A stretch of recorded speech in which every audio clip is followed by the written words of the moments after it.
Jungkook, why did you say that on live TV?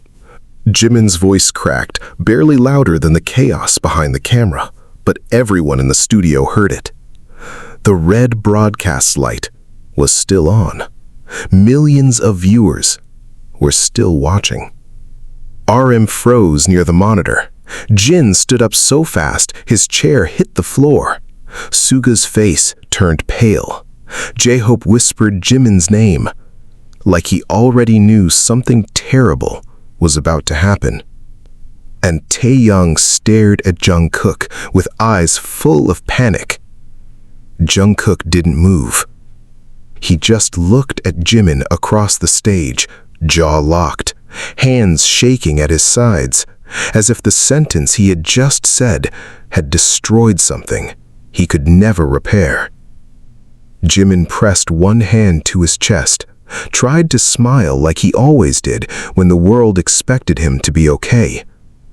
But his knees gave out before he could take another breath. Before we go deeper, tell me honestly in the comments, where are you watching from? And do you think Jungkook said it to hurt Jimin or to save him? The ambulance door slammed shut outside the broadcasting station, and the sound cut through the night like a warning. Inside the ER, JIMIN was rushed past white walls, bright lights, and nurses calling numbers Jungkook couldn't understand because his mind was stuck on one thing: JIMIN's face right before he collapsed. "I told the truth," Jungkook said, but his voice didn't sound proud. It sounded broken. RM grabbed his arm before he could follow the stretcher. "You didn't tell the truth," RM said coldly. "You exposed him." Jungkook turned slowly, eyes wet but furious. "No, I exposed the person using him." Jin stepped between them, but even he looked terrified, because he knew that once this secret reached the public, BTS wouldn't just be facing a scandal, they would be facing each other. And behind the hospital glass, JIMIN opened his eyes for 1 second, whispered Jungkook's name, then said the one sentence nobody expected: "Don't let him come in." The hospital hallway smelled like disinfectant, rainwater, and fear. Jungkook stood outside the emergency room doors with his hoodie half-zipped, his hair still styled from the live broadcast, his makeup ruined where he had wiped his face too hard in the ambulance bay.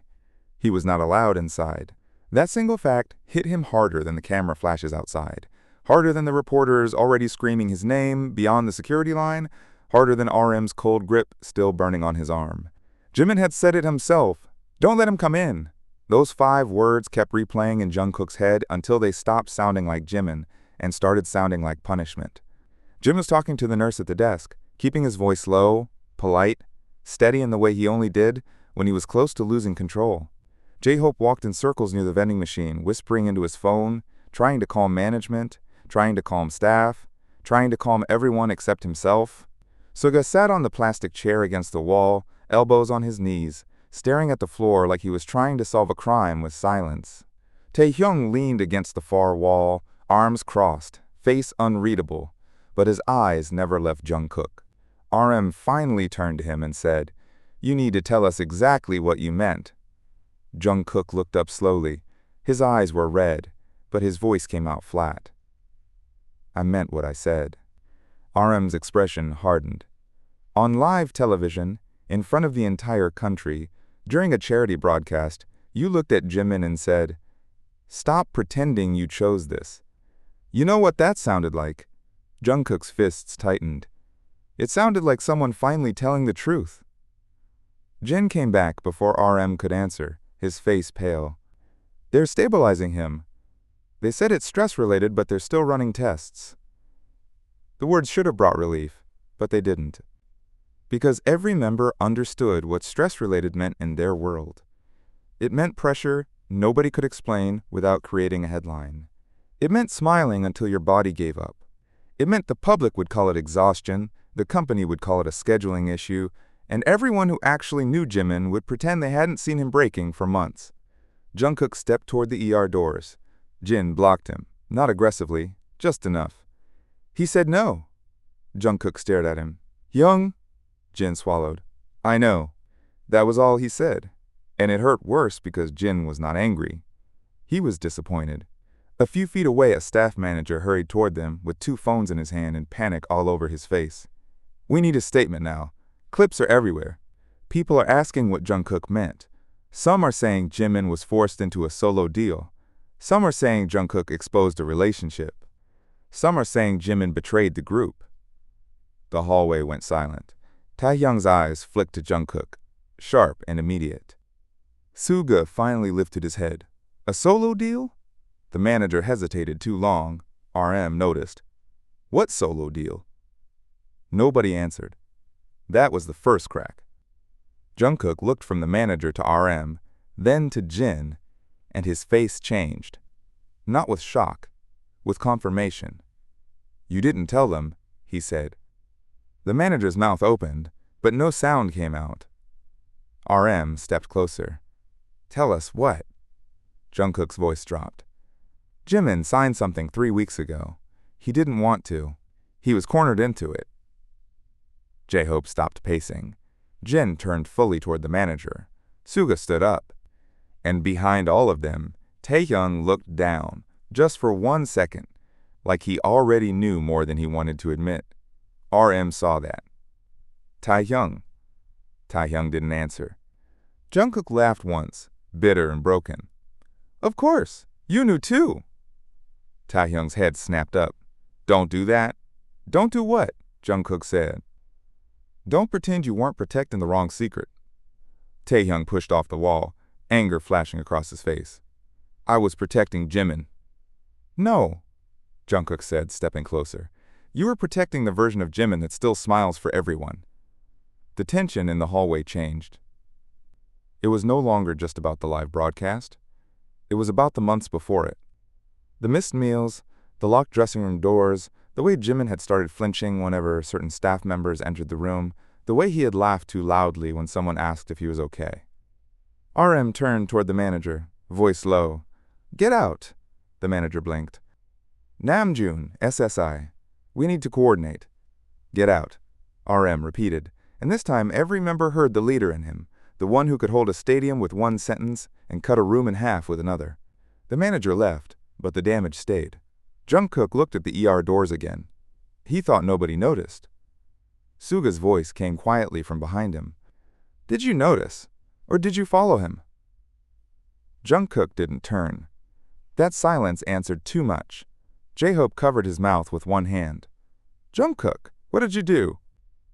Jungkook finally faced them, and the mask of coldness cracked just enough for them to see the fear underneath.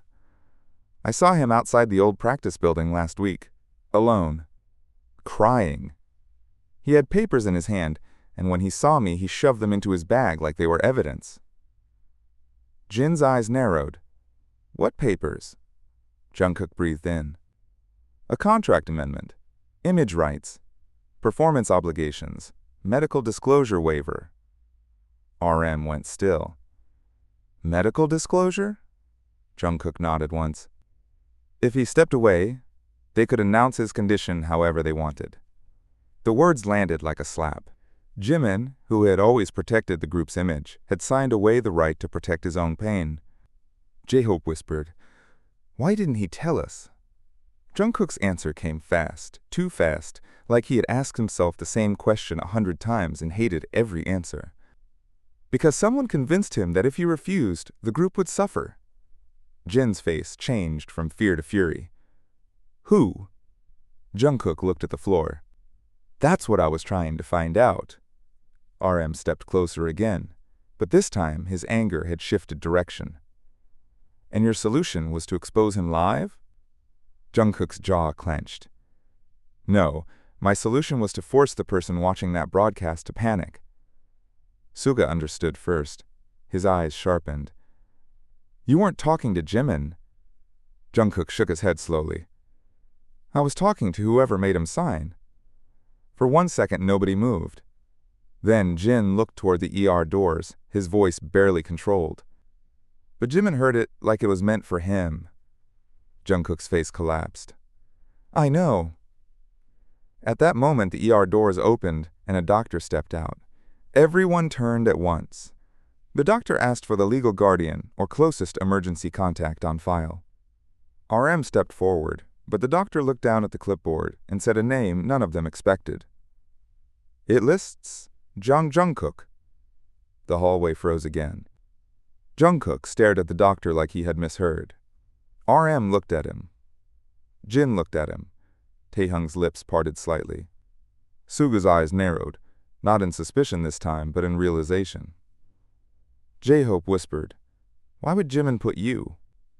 Jungkook couldn't answer, because 2 minutes ago Jimin had banned him from the room.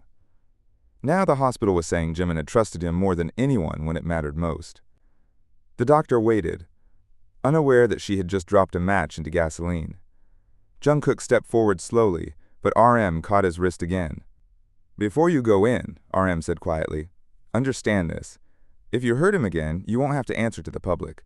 You'll answer to us." Jungkook nodded, but his eyes stayed on the door. "I already am." Then the doctor opened the way, and Jungkook walked into the room where Jimin was awake, pale, and staring straight at him like he had been waiting to destroy him with one question. Jimin looked smaller in the hospital bed, and that was what scared Jungkook most. Not the monitors, not the IV, not the white blanket pulled to his chest. It was the fact that Jimin, who could make a stage feel too small, looked trapped inside a room built for emergencies and bad news. His lips were dry, his face was colorless, but his eyes were sharp. Hurt had made him quiet, not weak. Jungkook stopped near the door. He didn't dare come closer. The doctor checked the monitor, spoke gently about observation and rest, then left them alone with the kind of silence that made every hidden thing louder. Jimin turned his head toward the window. "You got what you wanted." Jungkook's throat tightened. "No." Jimin laughed softly, but there was no humor in it. "You humiliated me in front of everyone. I was trying to stop them. By making me collapse on live TV?" Jungkook flinched. Jimin saw it, and for a second his face softened, but then the pain came back stronger. "You don't get to look wounded right now." Jungkook nodded. "I know." Jimin's fingers tightened around the blanket. "You said, 'Stop pretending you chose this.' Do you know what people heard? They heard I was fake. They heard I lied. They heard there's something dirty behind my smile. You didn't protect me, Jungkook. You turned my private suffering into entertainment." Jungkook stepped closer, then stopped when Jimin's eyes warned him not to. "Someone was watching," he said. "Someone who needed to know I knew." Jimin's face went completely still. Jungkook noticed the change immediately. There it was. Fear, not anger. Fear. "Who told you?" Jimin asked. Jungkook didn't answer fast enough. Jimin's breathing quickened, and the monitor betrayed him with a sharper rhythm. "Who told you?" "No one," Jungkook said. "I found the documents." Jimin closed his eyes. It looked like pain, but Jungkook knew it was calculation. Jimin was already trying to decide what lie would protect everyone. That made Jungkook's voice break.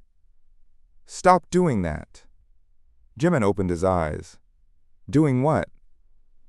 "Choosing the lie that hurts you least in public and kills you slowly in private." Jimin stared at him. "You think you understand everything because you saw one paper?" "I saw enough." "No," Jimin said, voice suddenly hard. "You saw what someone wanted you to see." Jungkook froze. That single sentence shifted the entire room. Jimin turned his head toward him fully now, and the anger in his eyes was mixed with something darker. Warning. "You think you found my secret," Jimin said. "But you don't even know where it started." Jungkook came one step closer despite himself. "Then tell me." Jimin's mouth trembled, and he looked away again. "I can't." "Because of the contract?" "Because of you." Jungkook stopped breathing. Jimin swallowed hard and forced the words out. "Because the moment you involve yourself, they'll come for you too." Outside the room, RM stood near the glass with the others, unable to hear everything but able to see the way Jungkook's face changed. Inside, Jungkook whispered, "Who are they?" Jimin smiled faintly, exhausted and bitter. "You really don't know?" Jungkook shook his head. "I know management is involved. I know someone pushed you. I know you were scared." Jimin's gaze sharpened. "Management didn't push me first." Jungkook's pulse pounded in his ears. "Then who?" Jimin looked toward the door. "Ask Taehyung what happened after the Busan charity rehearsal." Jungkook turned slightly, stunned. "Taehyung?" Jimin's eyes filled, but he blinked the tears back before they could fall. "He didn't betray me." "Not the way you're thinking. But he knows the first threat wasn't about my career."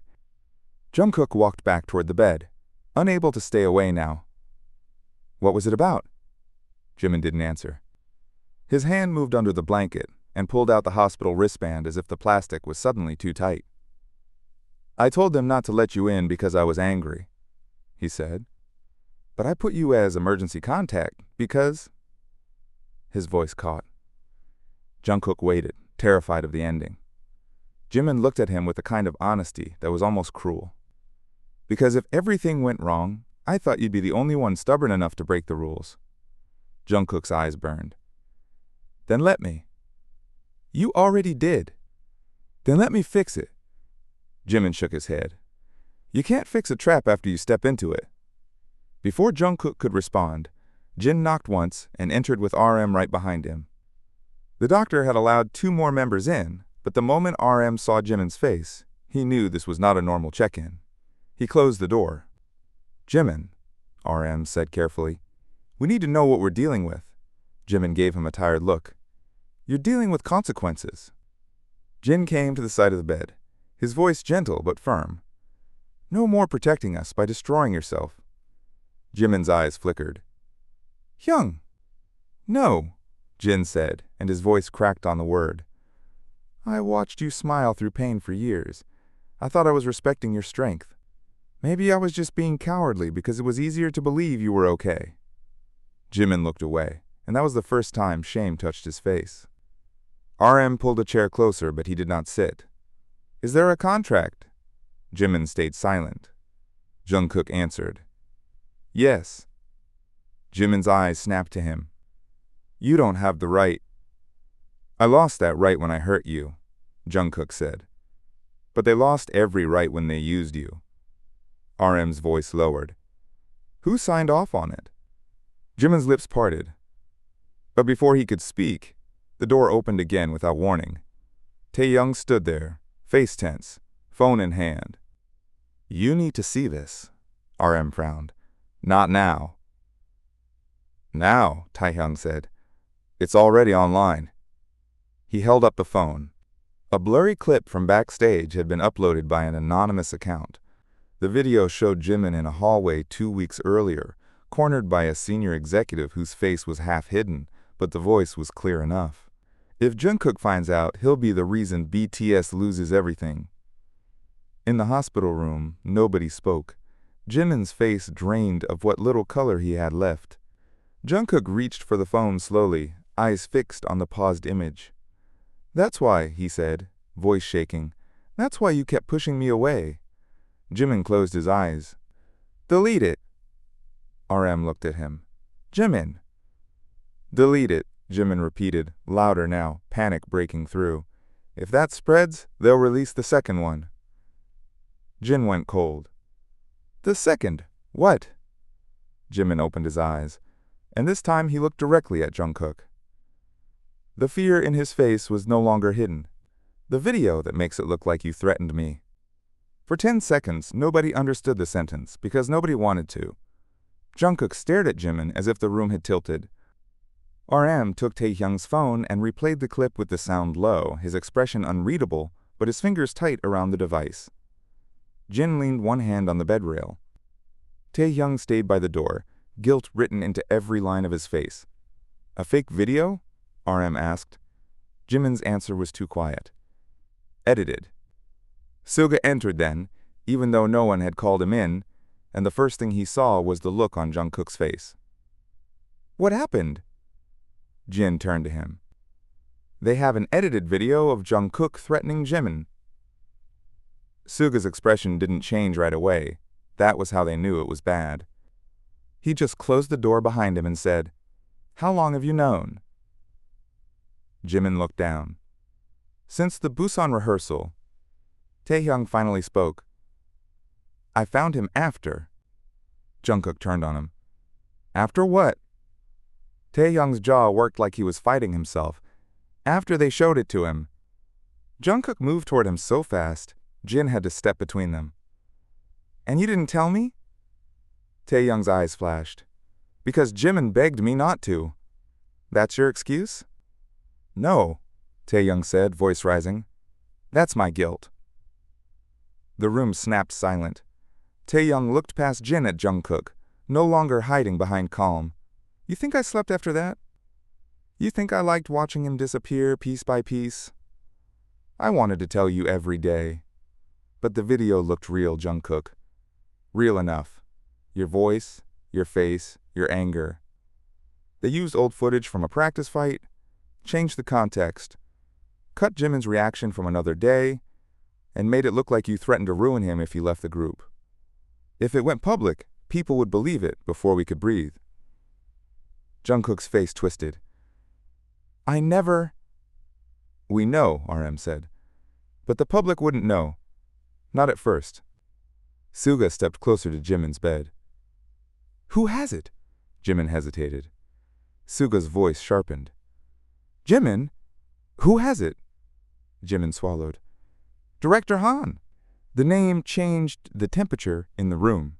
Han Seokmin was not the highest-ranking executive in their company, but he was the most dangerous kind. Close enough to the artist to know their weaknesses, powerful enough to manipulate schedules, invisible enough to deny everything. He was the man who smiled at cameras and cut people down in private. He had been with them for years. He knew which member carried guilt, which member avoided conflict, which member would sacrifice himself first. RM looked at Suga, and something unspoken passed between them. Jin noticed. "You knew he was a problem?" RM didn't answer. Suga did. "I suspected." J-Hope opened the door halfway, having heard enough from the hallway to stop pretending. His face was pale. "Why didn't you say something?" Suga looked at him. "Because suspicion without proof becomes noise, and Han survives noise." Jimin gave a tired, humorless smile. "He survives everything." Jungkook turned back to Jimin. "What did he want from you?" Jimin's eyes drifted toward the monitor. "Compliance." "With what?" "A solo project launch tied to a private investor deal. Appearances. Interviews. A documentary angle." RM's brows drew together. "What documentary angle?" Jimin's mouth tightened. "The lonely perfectionist. The fragile one. The member who couldn't handle pressure but found himself again through their campaign." Jin's face filled with disgust. "They wanted to package your pain." Jimin nodded once. "And if I refused, they would leak the edited video of Jungkook. If I spoke, they would say I was unstable. If I collapsed," he looked around the hospital room, "they would still have a story ready." Jungkook took a step back like the words had physically hit him. "Tonight." Jimin didn't deny it. "Tonight was supposed to be controlled. I was supposed to make a short emotional statement about needing rest after the broadcast. Han wanted sympathy before the announcement. But then you said what you said."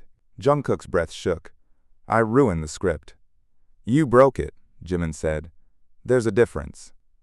For the first time since he entered the room, his eyes softened with something close to gratitude, but it vanished quickly under exhaustion. RM looked at Taehyung's phone again. "Who posted the backstage clip?" Taehyung shook his head.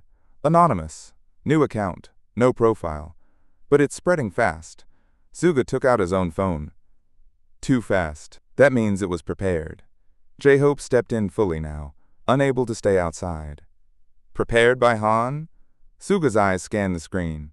"Maybe, or someone trying to corner Han." Jungkook looked at him. "There's someone else?" Suga didn't answer immediately. That delay was all RM needed. "Yoongi," Suga exhaled. "I got a message this morning." Jin stared at him.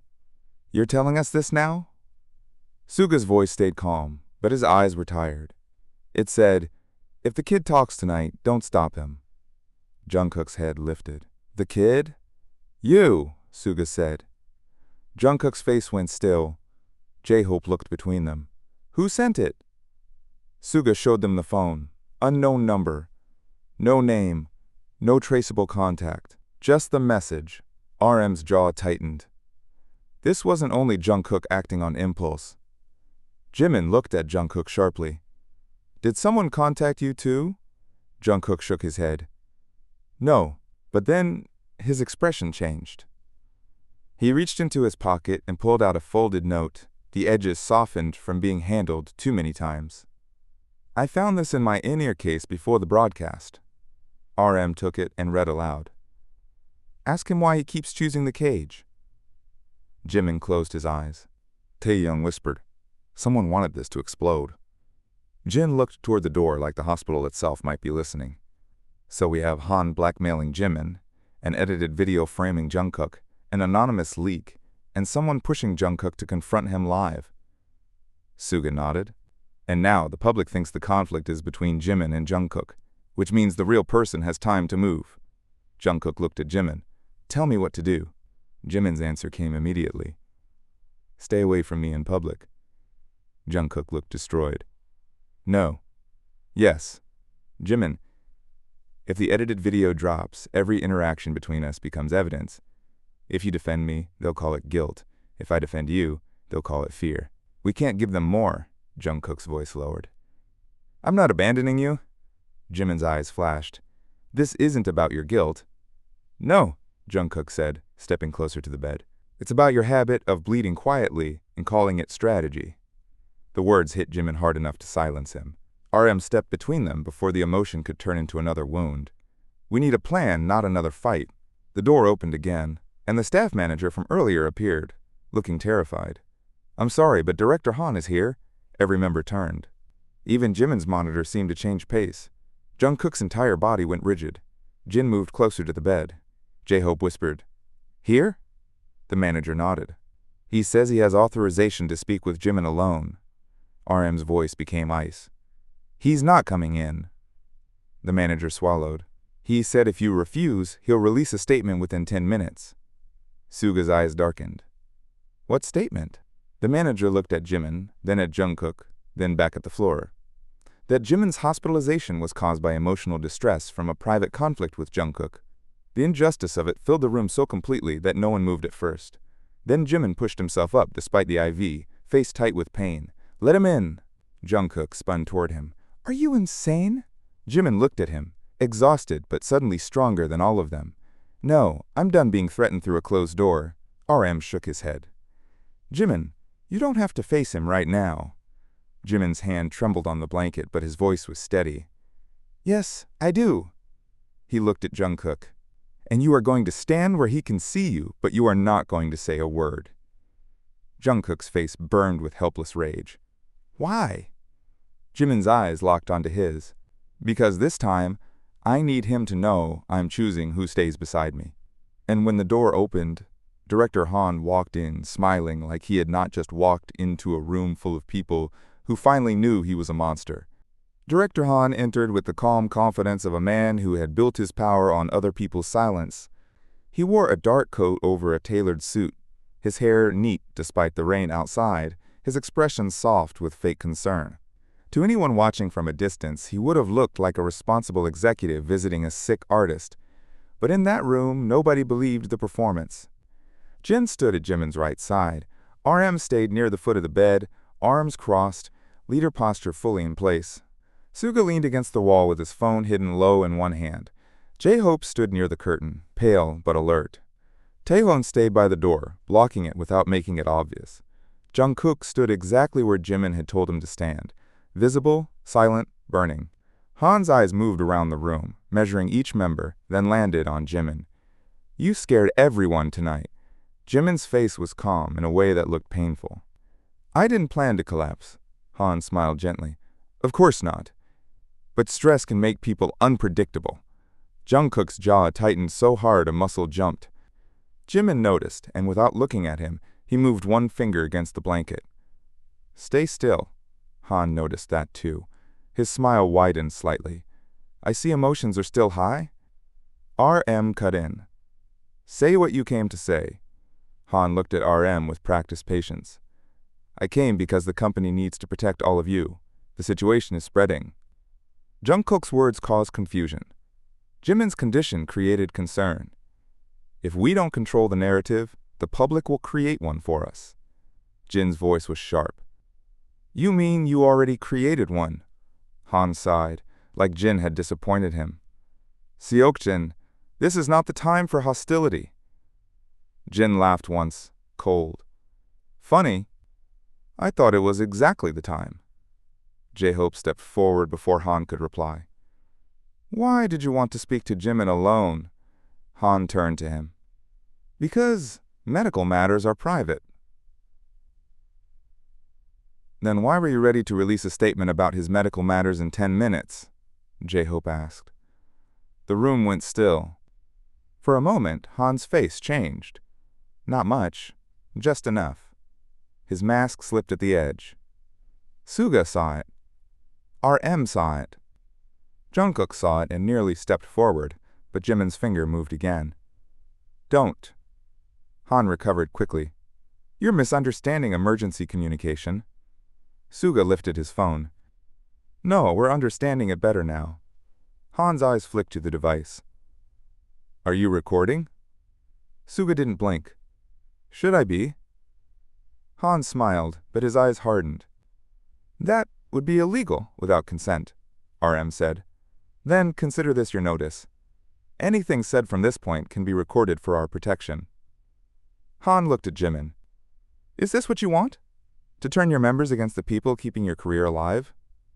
Jimin's eyes sharpened. My career was alive before you learned how to profit from my fear. The sentence hit the room like a door slamming open. JUNGKOOK looked at him, stunned by the quiet force in his voice. Han's smile disappeared for 1 second. Careful. Jin stepped closer. No, you be careful. Han ignored him and focused on Jimin, because men like him always went back to the person they thought they could control. You're tired. You're emotional. You don't want to make permanent decisions in this state. Jimin's hand trembled, but he kept his gaze steady. You mean I don't want to make decisions without being scared of what you'll leak? Han tilted his head. I have no idea what you're implying. Taehyung finally spoke from the door. Busan rehearsal. Han's eyes moved to him. The air changed again. Taehyung's voice was low. You showed him the edited video in room C. You told him JUNGKOOK would be destroyed if Jimin didn't sign. I was outside. I heard enough. Han stared at Taehyung, and the softness in his face vanished completely. You heard a conversation you were not part of. Taehyung's eyes burned. I heard blackmail.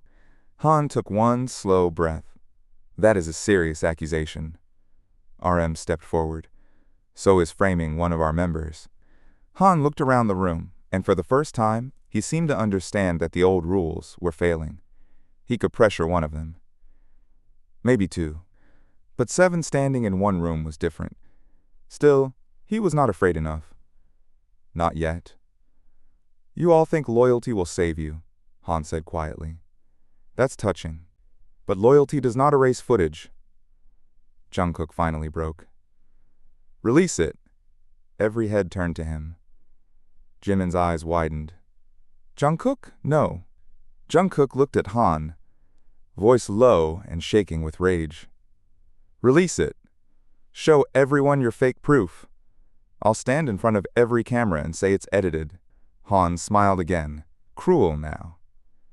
And when they don't believe you, JUNGKOOK took a step closer. Then they don't.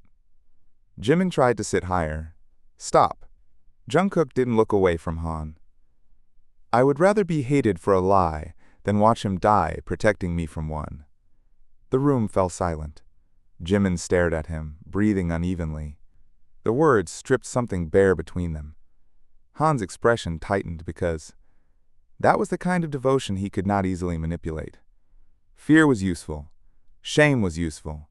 Love, loyalty, guilt, protection, whatever name they gave it, was dangerous when it stopped being hidden.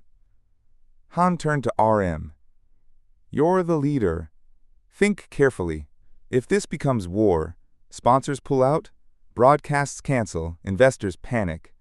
The group takes the damage, not me, you. RM's face was calm, but his voice was deadly. You made one mistake. Han raised an eyebrow. Only one? You thought we were still boys who could be separated by fear. J-Hope's eyes filled, but his voice came steady. We're not.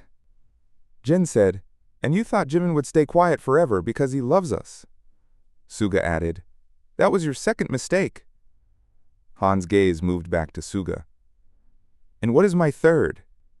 Suga held up his phone, screen glowing. You assumed the anonymous leak was against us. Han's face changed before he could stop it. RM turned slowly towards Suga. Jimin whispered, Youngi-hyung? Suga looked at Han, not at Jimin. Whoever posted that clip wasn't trying to hurt Jimin. They were proving you threatened him. And they sent more. Han's mouth tightened. You're bluffing. Suga's thumb moved across the screen. Am I? For the first time, Han looked toward the door as if considering leaving. Taeyoung shifted, blocking him fully now. Jungkook noticed and moved half a step too, instinctive, protective. Jimin watched them all, and something inside his face broke open. Not sadness this time. Relief so painful it almost looked like grief. He had spent months believing his silence was the only thing holding them together. Now the room itself was proving him wrong. But Han was not finished. He looked at Jimin and spoke softly, almost kindly. Before you let them turn this into a heroic scene, ask yourself something. Are you ready for them to know what you signed before the amendment? Jimin went completely still. Jungkook turned. What does that mean? Han smiled. There it was, the knife he had kept hidden. He didn't just sign because of the video. Jimin's face drained. RM looked at Jimin. What is he talking about? Han took one step toward the bed, voice quiet enough to feel intimate and poisonous. Tell them, Jimin. Tell them what you agreed to before anyone threatened you. Tell them why you were so easy to trap. Jin's hand tightened on the rail. J-Hope whispered, Jimin? Jungkook looked at Jimin, and the fear in his chest changed shape. Jimin wasn't just afraid of Han, he was afraid of them knowing something. Something older, something heavier. Jimin closed his eyes for 1 second, then opened them with tears finally shining there. I did it, he whispered. I signed first. Jungkook's voice came out rough. Why? Jimin looked at him, then at RM, Jin, Suga, J-Hope, and Taeyoung, as if asking forgiveness before he even confessed. Because I thought if I left quietly, all of you would finally be free. Han's smile returned, satisfied and cruel, because he had just turned Jimin's sacrifice into a weapon. And this time, even Jungkook didn't know what to say. The confession did not make the room louder. It made it colder. Jimin's words hung in the hospital air like a wound nobody knew how to touch. Because I thought if I left quietly, all of you would finally be free. Jungkook stared at him, and for the first time that night his anger had nowhere to go. RM's face tightened. Jin looked like someone had taken the floor out from under him. J-Hope's eyes filled with disbelief. Suga stopped looking at Han and looked only at Jimin, while Taeyoung's expression broke with recognition, like a missing piece had finally fallen into place and made the whole picture worse. Director Han watched them with careful satisfaction. He didn't need to shout. He didn't need to threaten. He had waited for this exact moment, the moment when the person he had been cornering would seem guilty, not because of what he had done, but because of what he had hidden. Jungkook's voice came out low. Free from what? Jimin's lips parted, but no answer came. Han stepped in before the silence could protect him, from the pressure of carrying him. Jin's head snapped toward him. Shut your mouth. Han ignored him. That was what he believed, wasn't it, Jimin? That you were the weak link. That every time your condition got worse, every schedule had to bend. Every rehearsal had to slow down. Every plan had to carry the question, can Jimin handle it? J-Hope moved like he was going to cross the room, but RM raised a hand without looking away from Han. Not yet. That was the first rule forming without being spoken. Do not give the enemy the reaction he came to collect. Jimin's hand curled into the blanket, knuckles pale. Don't use my words, Han smiled. But they were your words. Jungkook looked at Jimin. You said that to him? Jimin's eyes closed for half a second. I said it when I was tired. No, Han said smoothly. You said it when you were honest. Jungkook took one step forward, but RM caught his shoulder this time. Jungkook didn't fight him, not because he was calm, but because Jimin was watching. And Jungkook finally understood that Han wanted him violent. Han wanted proof that could be edited, framed, slowed down, posted without context, and used as a chain around Jimin's neck. Jungkook forced his fists open. His voice shook, but he controlled it. Say whatever you came to say, then get out. Han's eyes flickered with irritation. The old Jungkook would have stepped into the trap. This Jungkook was learning too fast. Han turned back to Jimin. The company will release a statement in the morning. Jimin suffered acute stress during broadcast. Jungkook's comment was misunderstood. The group remains united. Jimin will take a short rest, and after that, the solo campaign continues. RM said no. Han slowly looked at him. No. No statement without our approval. No campaign. No private meetings. No contact with Jimin unless his lawyer is present. Han laughed under his breath.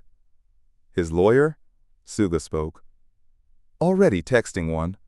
Han's face hardened. You think outside counsel will protect you from contracts your own artist signed?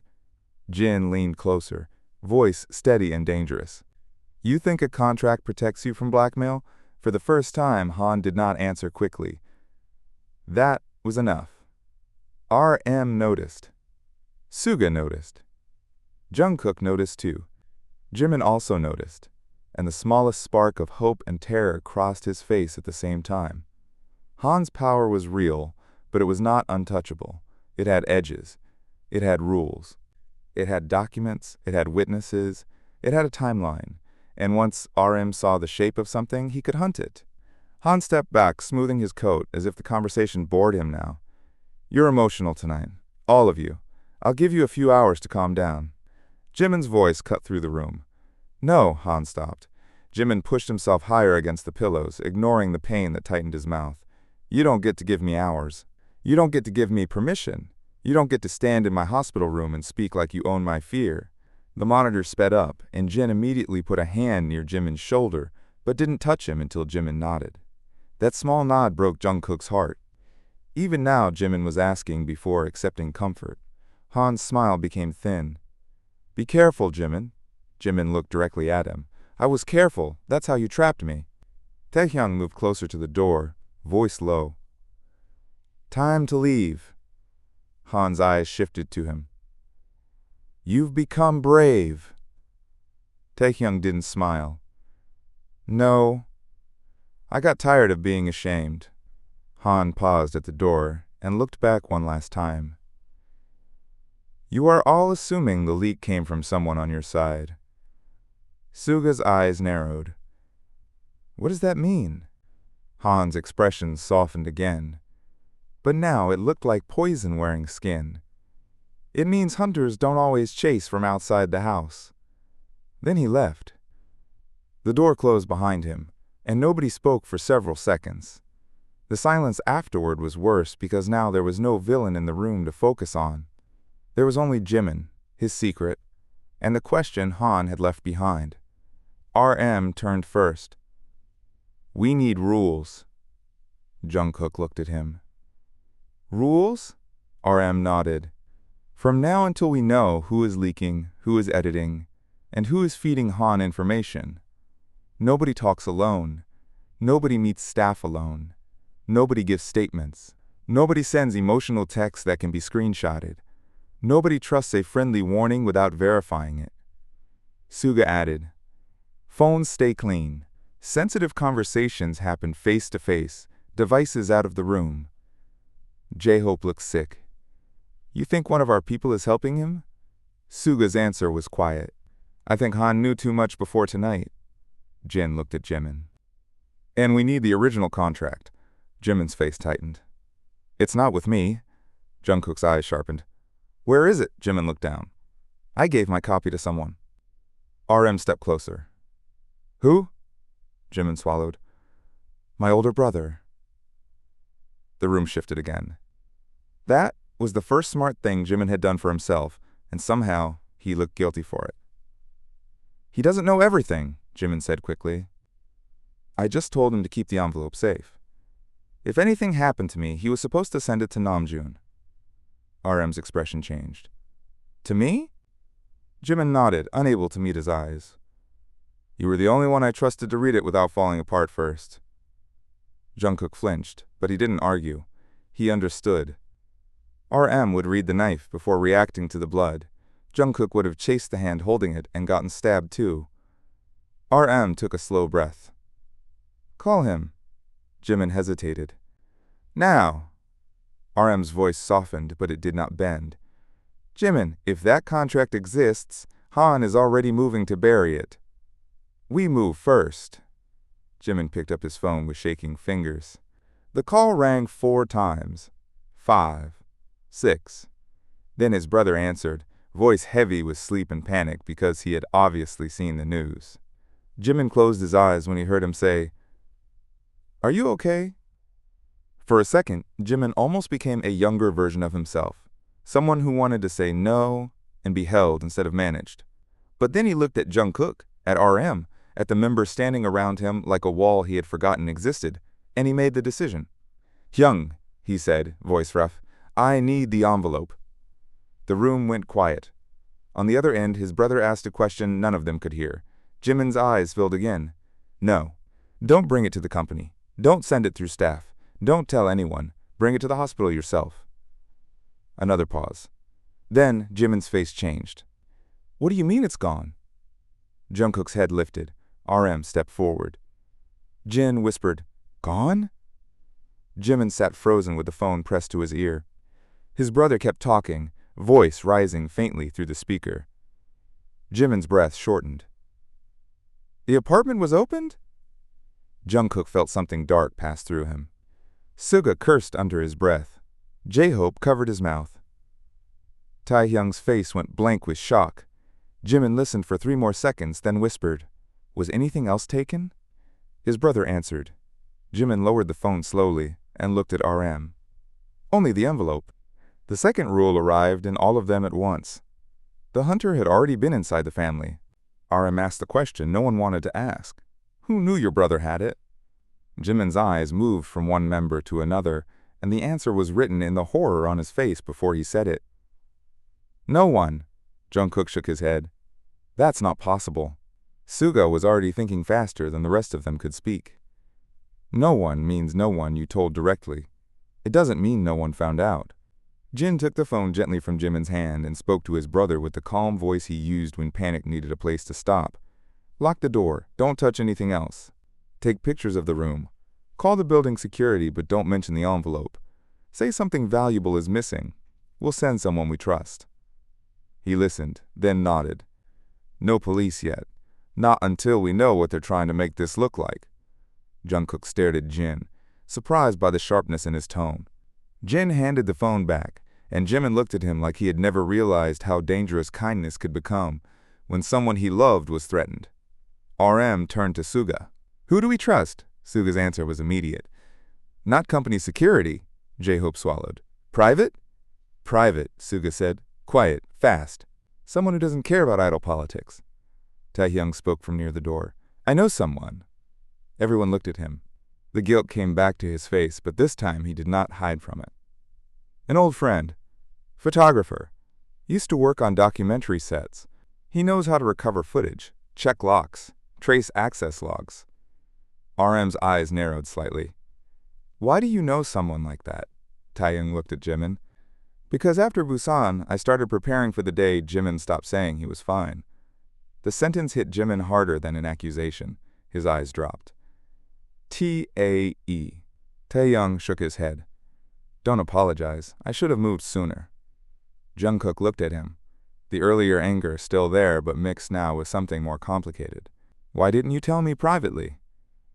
Taehyung's answer was quiet.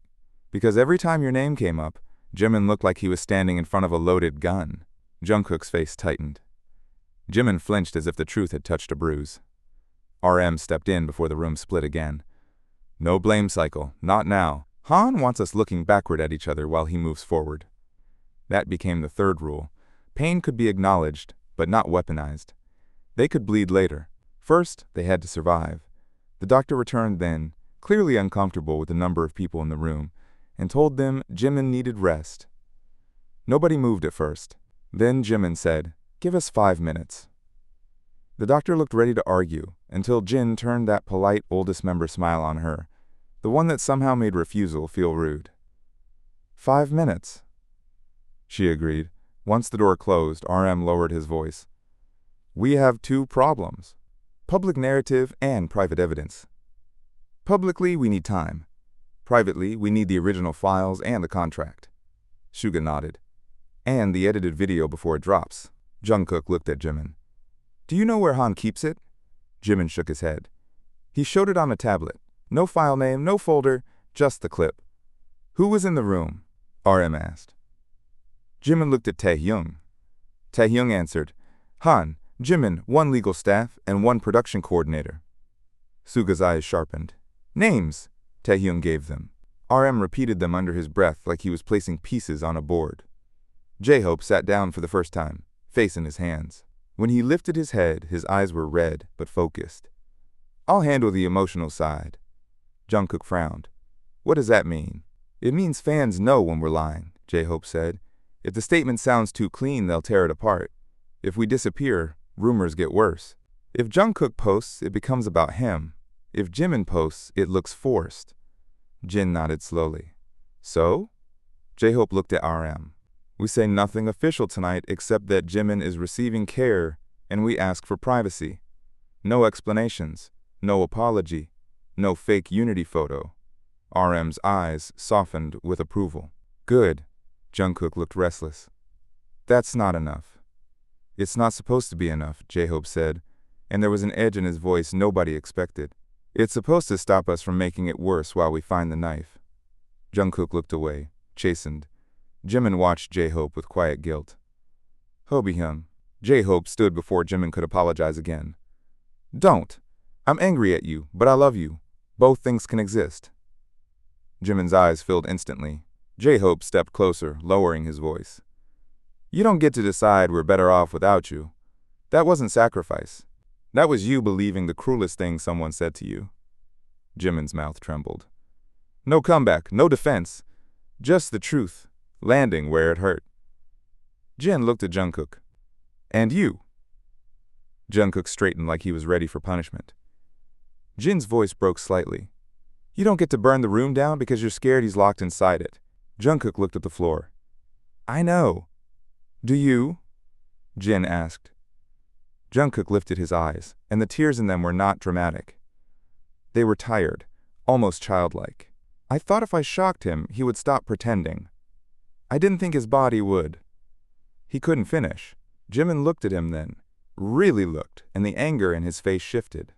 Not gone, not forgiven, but changed by understanding. You always think pain needs impact to become real. Jungkook gave a broken laugh. And you always think pain needs permission before anyone is allowed to see it. The room went quiet, because there it was, the center of them. 2 people who loved in opposite directions and hurt each other with the same intention. RM checked his phone. The clip has hit international accounts. Hashtags are splitting. Some blame Jungkook. Some think Jimin is being controlled. Some think it's scripted. Suga looked at his own screen. Han hasn't released anything yet. Taehyung's phone buzzed. He read the message, and his face changed. My friend is going to Jimin's brother's apartment. He says the building system was accessed with a temporary maintenance code. Suga looked up sharply. Generated by who? Taehyung swallowed. Company housing department. Jin cursed. RM's face went still. Jimin whispered, They used company access? Jungkook's voice dropped. So this wasn't just Han. RM turned toward the window, looking out at the city where cameras waited, fans cried, and people in offices were already deciding what version of the truth could be sold by morning. No, he said. This is infrastructure. That word made the room feel bigger and more dangerous. A single villain could be cornered. A system had corridors, backups, lawyers, assistants, people who could say they were just following procedures. JIMIN closed his eyes. That's why I signed. I knew it wasn't just him. JUNGKOOK came closer, carefully, and this time JIMIN didn't tell him to stop. Then we don't hunt him like one man, JUNGKOOK said. RM turned back. Exactly, we hunt the pattern. Suga's phone buzzed next. Unknown number. He read the message and his face hardened. The sender again. RM moved closer. What does it say? Suga turned the screen around. The message was short. The first rule is wrong. Someone in the room is still lying. No one breathed. JUNGKOOK looked at each member, then at JIMIN. JIMIN stared at the message as if it had reached into his chest and squeezed. Jin whispered, "Who is sending these?" Another message arrived before anyone could answer. Suga read it aloud, voice colder with every word. Ask JUNGKOOK what he found before the broadcast and why he didn't show all of it. JIMIN turned slowly toward JUNGKOOK. RM's eyes followed. Suga looked up. Taehyung's face darkened. JUNGKOOK went completely still. The fourth rule shattered before it could be trusted. Secrets were still breathing among them. JIMIN's voice was barely above a whisper. What did you find? JUNGKOOK looked like he had been pushed back onto the stage, lights in his eyes, no script, no escape. It wasn't confirmed. RM's expression hardened. That's not an answer. JUNGKOOK ran a hand through his hair, then stopped because his fingers were shaking. I found a second document. JIMIN's face went blank. What second document? JUNGKOOK looked at him, and the pain in his eyes made the answer worse before he said it. A termination draft. Jin inhaled sharply. J-Hope looked confused.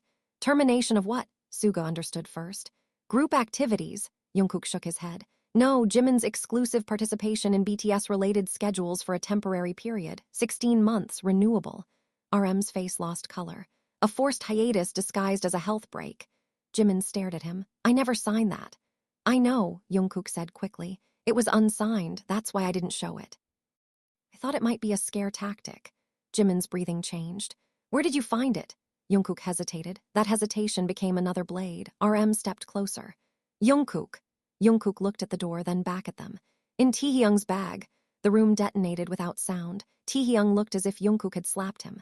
What? JUNGKOOK's voice rushed now, defensive and ashamed.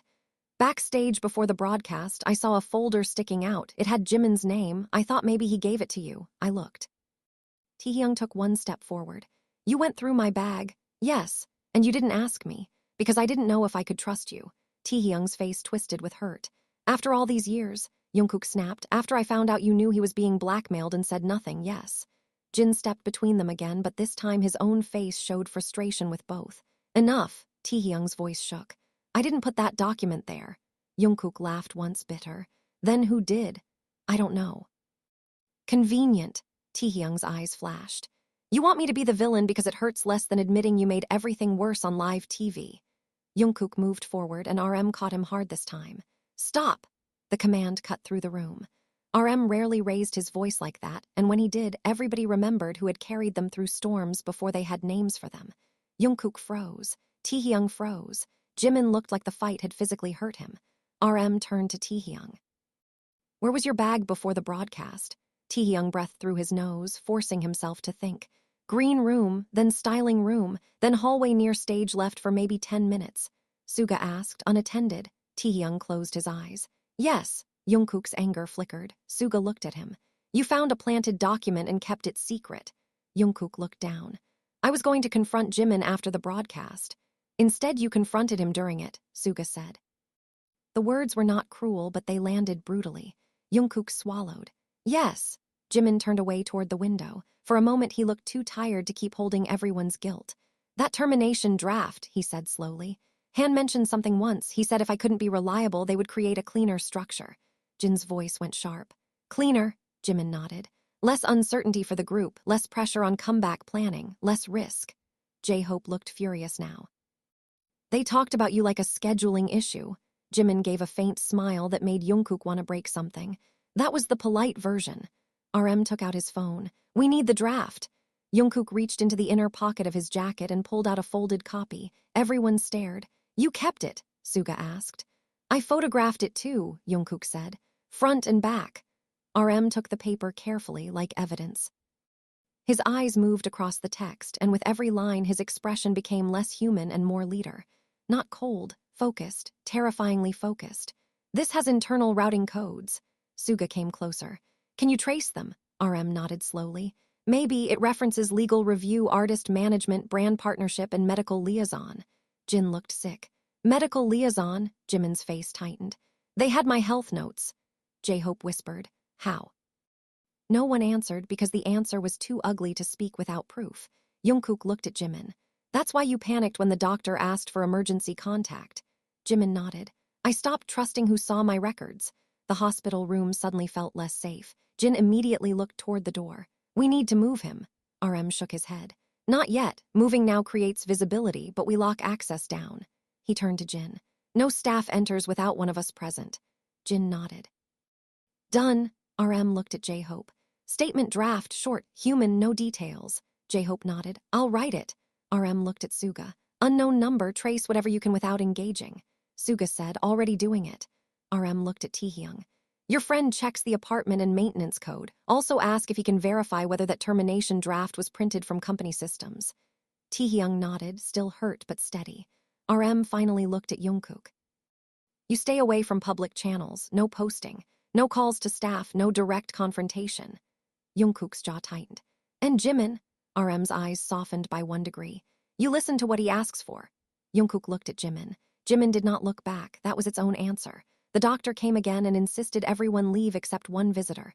The decision should have been simple because Jungkook was the emergency contact, but Jimin's eyes moved to Jin. "Hayoung, can you stay?" Jin's face softened. "Of course." Jungkook looked down as if he had expected the rejection and still wasn't ready for it.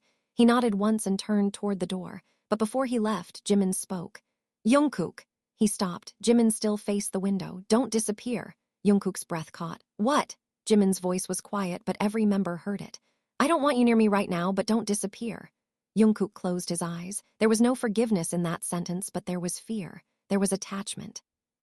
There was a thin rope thrown across a canyon, and Jungkook grabbed it with both hands without letting anyone see. "I won't." Outside the room, the hallway had changed. Security had doubled. Staff whispered at corners. Phones glowed in hands that quickly disappeared when members walked past. The story had escaped the building, but the real war was still inside sealed doors. RM gathered them near an empty waiting area. "From now on, we assume every public move is being predicted." "So we stop being predictable." Suga looked at him. "What are you thinking?" RM's voice lowered. "Han expects us to deny, he expects Jungkook to apologize, he expects Jimin to disappear, he expects the company to manage the narrative." J-Hope nodded slowly. "So we don't do that." "We ask for an independent review," RM said. Taehyung looked up. "Publicly," RM nodded. Suga's eyes narrowed with approval. "That forces anyone holding fake footage to release it before verification, making them look defensive." RM added, "And it signals to the anonymous sender that if they have evidence, now is the time." Jungkook leaned against the wall, exhausted. "What if the sender is setting us up too?" RM looked at him. "Then we make them reveal their hand." Taehyung's phone buzzed again. He looked down. His face changed, not with fear this time, but shock. "My friend reached the apartment." Everyone turned. Taehyung read slowly. "No forced entry. Maintenance code used at 9:42 p.m. That's during the broadcast." Jungkook's eyes darkened. Taehyung continued, voice tightening. "Security camera in the hall was disabled for 7 minutes." Suga said, "Of course it was." Taehyung looked up. "But the elevator camera wasn't." RM stepped closer. "Did it catch the person?" Taehyung swallowed. "Yes." He turned the screen toward them. The image was grainy, taken from above, showing a figure in a cap and mask carrying a slim envelope. But even with the low resolution, they knew the posture, the shoulders, the bag. Jungkook went cold. J-Hope whispered, "No way." RM's face hardened into disbelief. Suga stared, silent. Taehyung's hand shook as he held the phone. The person leaving Jimin's brother's building looked exactly like one of their longtime managers, the same manager who had stood in the hospital hallway asking for a statement. The same manager who had looked terrified earlier. The same manager who, right now, was missing from the floor. They found the manager's hospital badge abandoned in a trash bin near the emergency stairwell. That detail told RM two things immediately. He had left in a hurry, and he knew they would look for him. JUNGKOOK wanted to run after him, but RM blocked him with one sentence. Hunters don't sprint into dark stairwells without knowing who set the trap. JUNGKOOK hated the sentence because it was correct. Suga sent the elevator image to a private contact and asked for enhancement. Taehyung called his friend again and told him to stay with Jimin's brother until someone trusted arrived. J-Hope finished the temporary statement with shaking hands, then read it aloud in a low voice near the vending machines. Jimin is receiving medical care and resting under professional supervision. We ask for privacy and respect. Any speculation about private conflicts is harmful and inaccurate. Updates will come only through verified channels. Jin approved it from Jimin's room with a simple text. Good. Don't let them make him apologize for being sick. RM sent it through the least compromised route they had, bypassing the manager who had vanished. Within minutes, the statement went out. The internet did not calm down, but it changed direction. That was enough for now. Speculation became suspicion. Suspicion became questions. Questions became pressure. And pressure, RM knew, made hidden people careless. JUNGKOOK stood at the end of the hallway, staring at the ER doors. Every instinct in him screamed to go back in, to sit beside Jimin, to say every apology again until it became something useful. But Jimin had asked for Jin. Jimin had asked JUNGKOOK not to disappear, not to come close. So JUNGKOOK stayed where he was, caught between obedience and agony. Taehyung walked up beside him, leaving a careful distance. For a while, neither spoke. Then Taehyung said, "I didn't put the document in my bag." JUNGKOOK's jaw tightened. "I know." Taehyung looked at him. "Do you?" JUNGKOOK nodded slowly. "I didn't know it when I said it, I know it now." Taehyung stared down the hallway. "You hurt him." JUNGKOOK's voice came out raw. "I know that too. And I hurt him by staying quiet." JUNGKOOK turned slightly. Taehyung's face was tired in a way JUNGKOOK had not noticed before. "I thought I was protecting his choice," Taehyung said. "But maybe I was protecting myself from making the wrong one." JUNGKOOK leaned back against the wall. "There wasn't a right one." Taehyung gave a faint, broken smile. "That sounds like something people say when they're drowning." JUNGKOOK almost smiled back, but couldn't. "Maybe we are." Down the hall, RM and Suga were speaking in low voices with a lawyer on speaker. J-Hope kept watch near the nurses' station, catching every staff glance. The hospital had become a battlefield with fluorescent lights and plastic chairs. The rules were written in glances, locked phones, blocked doors, and silence held too tightly. Inside Jimin's room, Jin sat beside the bed while Jimin pretended not to cry. Jin did not force him to talk. He peeled an orange from the fruit basket someone had sent too early, broke it into pieces, and placed them in a paper cup like they were backstage again, like Jimin was only tired after rehearsal and not at the center of a machine trying to eat him alive. Jimin stared at the cup. "I'm sorry." Jin didn't look at him. "Eat. Hyung. Eat first. Self-destruction later." Jimin let out a weak laugh that turned into a shaky breath. Jin softened then, but only a little. "You really thought we'd be free without you?" Jimin's fingers touched the rim of the cup. "I thought you'd stop worrying." Jin looked at him fully. "Worrying about you is not a prison." Jimin's face crumpled and he turned away, but Jin reached out and held his wrist gently, careful of the IV. "Listen to me. We are angry. We are scared. Some of us are stupidly dramatic." Jimin gave another broken laugh.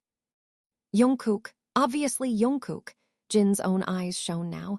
"But none of that means you were a burden." Jimin closed his eyes. Han said it so many times.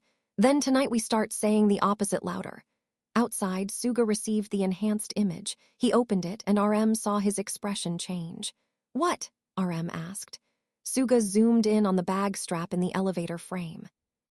There was a small enamel pin attached to it, half covered by the angle but visible enough, a production crew badge from the charity broadcast.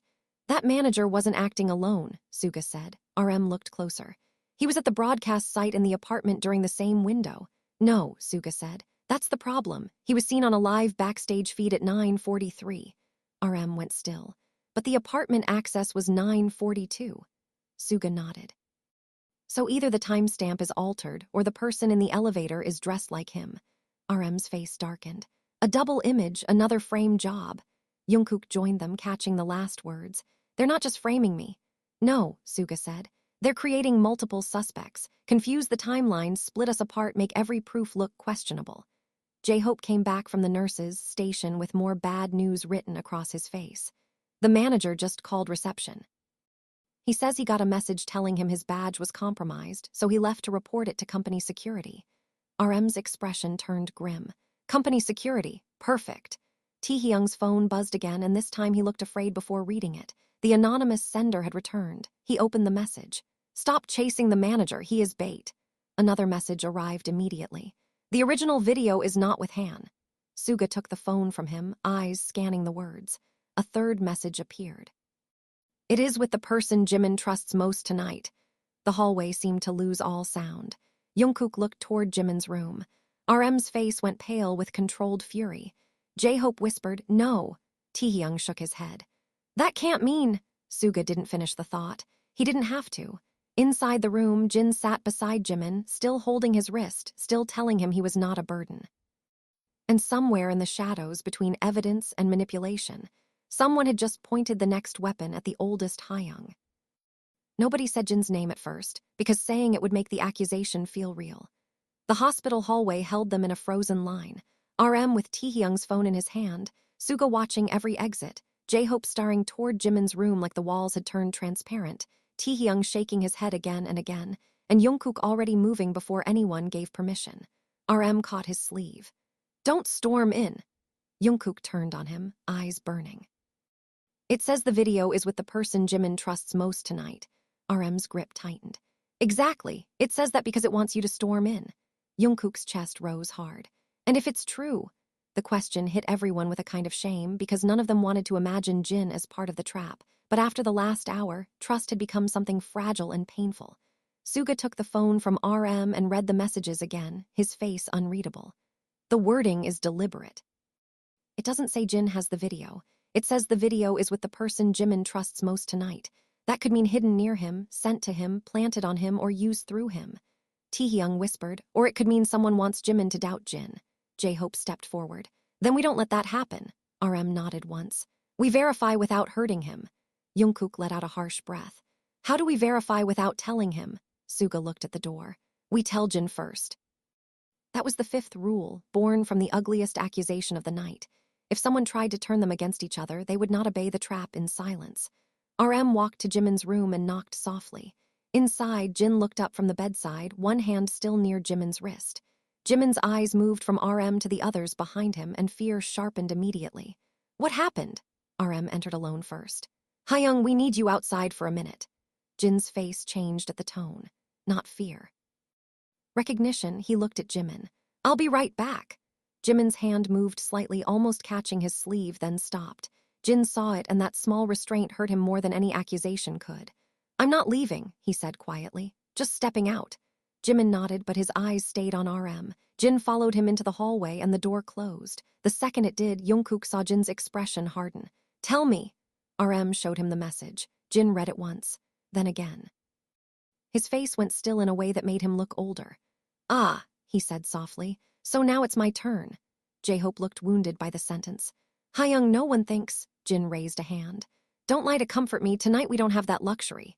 JUNGKOOK looked away, guilt flashing across his face because for 1 second before RM stopped him, he had wondered. Jin saw it anyway. Jin always saw more than he admitted. He looked at JUNGKOOK, not angry, just tired. "You thought about it." JUNGKOOK swallowed. "For a second." Jin nodded. "Good, then think properly for the next one." The words stung, but they also steadied him. Jin turned to Suga. "What do you need?"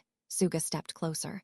"Your phone, bag, coat, anything you brought into JIMIN's room. We check everything in front of you, no secrets." Jin handed over his phone immediately, then his coat, then the small paper bag from the convenience store, then the fruit basket card.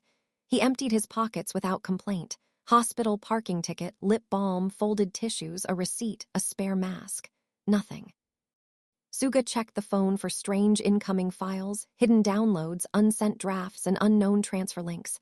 Nothing obvious. RM watched Jin carefully, not because he suspected him, but because leaders have to look where love tells them not to. Jin stood still under that gaze. "Namjoon," he said quietly, "if you need to ask whether I'm part of this, ask." RM's jaw tightened. "Are you?" Jin's eyes shone, but his voice did not shake. "No," RM nodded. "I believe you." Jin gave a faint, humorless smile. That was almost fast enough to be comforting. Jungkook looked toward the room. Then where is it? A nurse approached from the far end, pushing a cart. She slowed when she saw them gathered outside Jimin's door, then looked down too quickly. Suga noticed, so did J-Hope. RM stepped into the doorway's line before she could enter. Can we help you? The nurse gave a polite smile. Routine check. The doctor asked for updated vitals. Jin glanced through the small window. They checked 10 minutes ago. The nurse's smile tightened. Emergency patients require monitoring. Suga looked at her badge. Your name? She touched the badge reflexively, half covering it. Lee. J-Hope's voice softened, but his eyes stayed sharp. Which doctor sent you? Dr. Choi. RM's head tilted slightly. We've been speaking with Dr. Park. The nurse froze for half a second. It was enough. Jungkook moved before anyone could stop him, blocking the cart. The nurse tried to back away, but Taehyung stepped in behind her. She was trapped between 6 exhausted idols who suddenly looked nothing like performers and everything like brothers guarding a door. RM kept his voice calm. Open the drawer. The nurse's hands trembled. I'm just doing my job, Suga said. Then opening it shouldn't be a problem. The nurse looked toward the hallway exit. Jungkook reached for the cart drawer and pulled it open. Inside were normal supplies: gloves, wipes, gauze, tape, a blood pressure cuff. Then Jin, who had been silent, reached under the folded blanket on the lower shelf and pulled out a slim black drive taped to the underside. Nobody moved. The nurse's face drained. J-Hope whispered, "Oh my God." Jungkook looked at Jin, then at the drive, horror rising. With the person Jimin trusts most tonight, he said slowly, because it was going into his room. Jin stared at the drive in his palm. The accusation had not been against him. It had been a delivery route. If RM had not stopped Jungkook, if they had rushed in accusing Jin, Jimin would have watched another bond crack open right beside his bed. The trap had been emotional before it was technical. RM turned to the nurse. Who gave you this? Her lips shook. I don't know what that is. Suga stepped closer. Wrong answer. She swallowed hard. A man from administration told me to bring extra supplies to this room. Name. I don't know. Mask, cap, staff badge. Taehyung pulled up the elevator image. This man. She glanced once, then looked away. That was enough. Jin handed the drive to Suga but kept his eyes on the nurse. Were you told to leave it inside? She began crying silently. He said it was a medical file. He said the family requested privacy. I didn't know. J-Hope looked furious, but also devastated, because that was how systems worked. They pushed dirty tasks through people desperate not to lose their jobs. RM called hospital security and demanded the nurse be escorted but not publicly accused yet. Suga took the drive, wrapped it in a clean tissue, and said, "We need an offline laptop. No network." Jungkook looked at the room window. Jimin was watching them now, eyes wide, sensing everything even without hearing. Jin turned and went back inside before anyone could stop him. Jimin looked from his face to the hallway. What happened? Jin closed the door behind him, then sat down again, but this time he did not pretend everything was fine. Someone tried to plant something in here. Jimin's breath caught. What? Jin forced a small smile that didn't reach his eyes. Don't worry, I caught it because I'm handsome and suspicious. Jimin did not laugh. His eyes filled with immediate panic. Was it the video? Jin hesitated, and that hesitation was answer enough. Jimin pulled his hand away from the blanket, trying to sit up. No. If it's here, they'll say I had it. They'll say I edited it. They'll say I was planning to frame Jungkook. Jin gripped his shoulder gently. Look at me, they didn't get it inside. Jimin shook his head, spiraling. You don't understand. That's not the only copy. They're building a chain. They want proof that I'm unstable and manipulative. They want Jungkook angry. They want you divided. They want... His voice broke. Jin leaned closer. They want you alone. Jimin froze. Jin's own eyes reddened. And that's the one thing they don't get. Outside, Suga found an empty consultation room and placed the drive on the table like it might explode. RM closed the blinds. J-Hope stood at the door. Taehyung called his friend and asked for instructions on opening the file safely. Jungkook stood in the corner, silent, trembling with the effort of not running back to Jimin. Suga used an old offline laptop brought by a trusted staff member from his car, one with no connection, no autosync, no cloud login. The drive opened with a single folder. Inside were 3 files. One was the edited video. One was a text document titled Release Notes. One was a raw audio file. Suga clicked the document first. RM read over his shoulder, and with every line, his expression hardened. It was not just a plan. It was a media execution schedule. Leak the hospital room discovery. Imply Jimin possessed the manipulated clip. suggest Jungkook confronted him because he found out, release a company statement expressing concern for both artists, pause Jimin's activities, isolate him from group decision-making, and announce the solo campaign later as a recovery narrative. J-Hope put a hand over his mouth. Taehyung whispered. They were going to make him the villain and the victim at the same time. Jungkook's voice came out dead, so no one could save him without looking guilty. Then Suga opened the video. The first frame showed Jungkook in a practice room, face tense, pointing toward someone off camera. The audio edited over the image made his voice say, "If you leave, I'll make sure everyone knows what you really are." Jungkook stepped back as if struck. "I never said that." RM's jaw tightened. "We know." The clip cut to Jimin crying in a hallway, edited to look like a reaction. It was convincing. Too convincing. Suga paused it, then opened the raw audio file. A different voice filled the room. Not Jungkook, not Han. Someone breathing hard, speaking in a low, distorted tone, but the words were clear. "He trusts Jin tonight, plan it there, by morning they'll be fighting each other." Then another voice replied, calm and familiar enough to make every member go still. "And if Jungkook doesn't break," the first voice answered, "then show him what Jimin signed." Suga stopped the audio. The room went completely silent. J-Hope's face lost color. Taehyung looked sick. RM slowly turned toward Jungkook. Jungkook's eyes were fixed on the laptop, not blinking. The second voice was not Han. It was not the vanished manager. It was someone they had trusted for years. Their longtime creative director, the person who had shaped documentaries, comeback films, interviews, and behind-the-scenes stories. The person who knew where every camera was, where every microphone hid, and how to turn pain into a storyline. RM whispered, "Kang." And in that moment, they understood the twist. Han had been the visible monster, but someone else had been writing the episode. Creative director Kang Min-hee had built half of their public mythology. He knew how to film silence and make it look like destiny. He knew how to take a tired glance backstage and turn it into a teaser that made millions cry.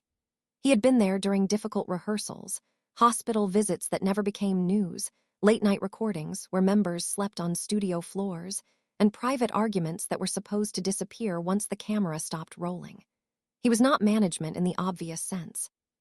He did not sign contracts or threaten sponsors. That was why he was more dangerous. He understood narrative. He understood timing. He understood that public truth was not always what happened, but what people saw first. RM stood in the consultation room with his hands on the table, staring at the frozen laptop screen. Kang has access to archive footage. Suga nodded. Practice fights, emotional cuts, hallway footage, raw audio, enough to fabricate context. Taehyung looked devastated. He filmed the Busan rehearsal documentary material. J-Hope's eyes widened. And the solo campaign concept. RM looked at him. Likely his. Jungkook's voice was flat. The lonely perfectionist, the fragile one. The words tasted disgusting now.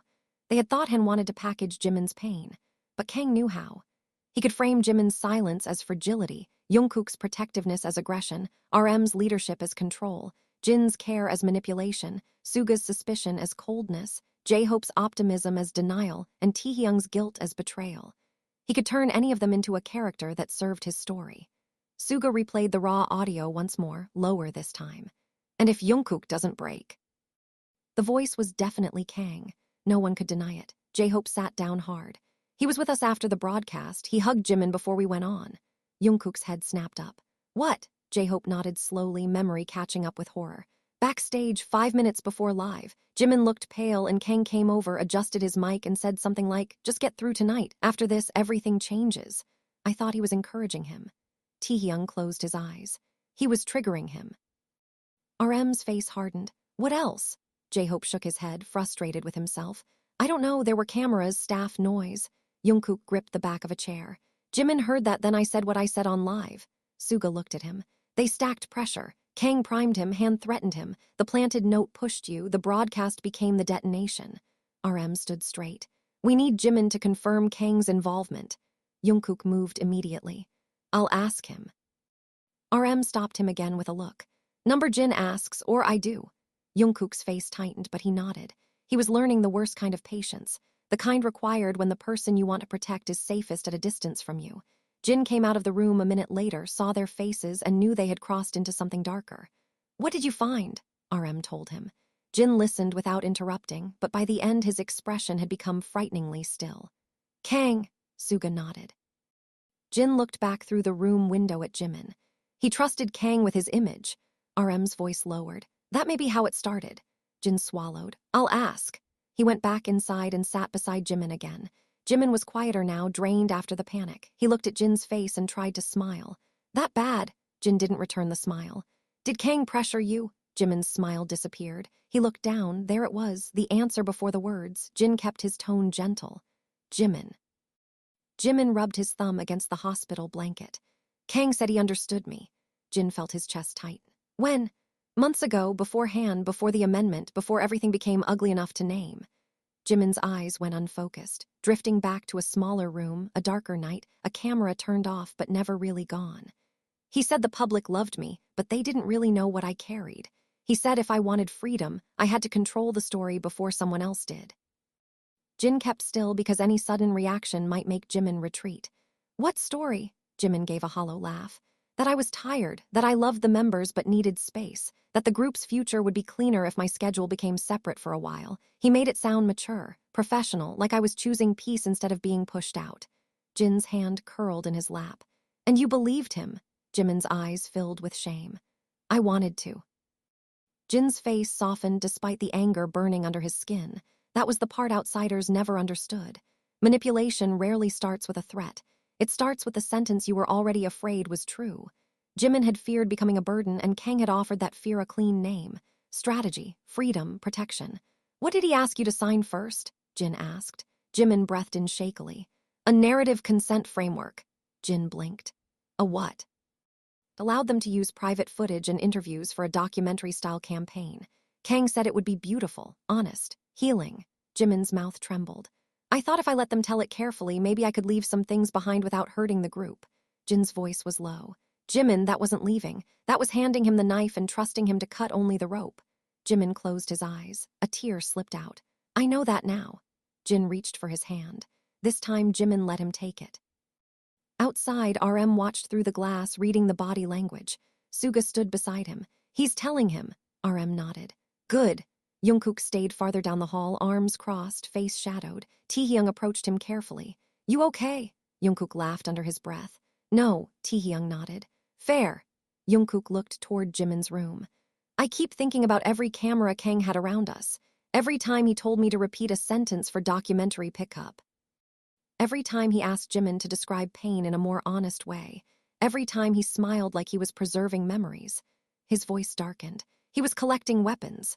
Taehyung leaned against the wall. Not all of them. Some moments were real. JUNGKOOK looked at him sharply. Taehyung met his eyes. Don't let him steal everything. That's another trap.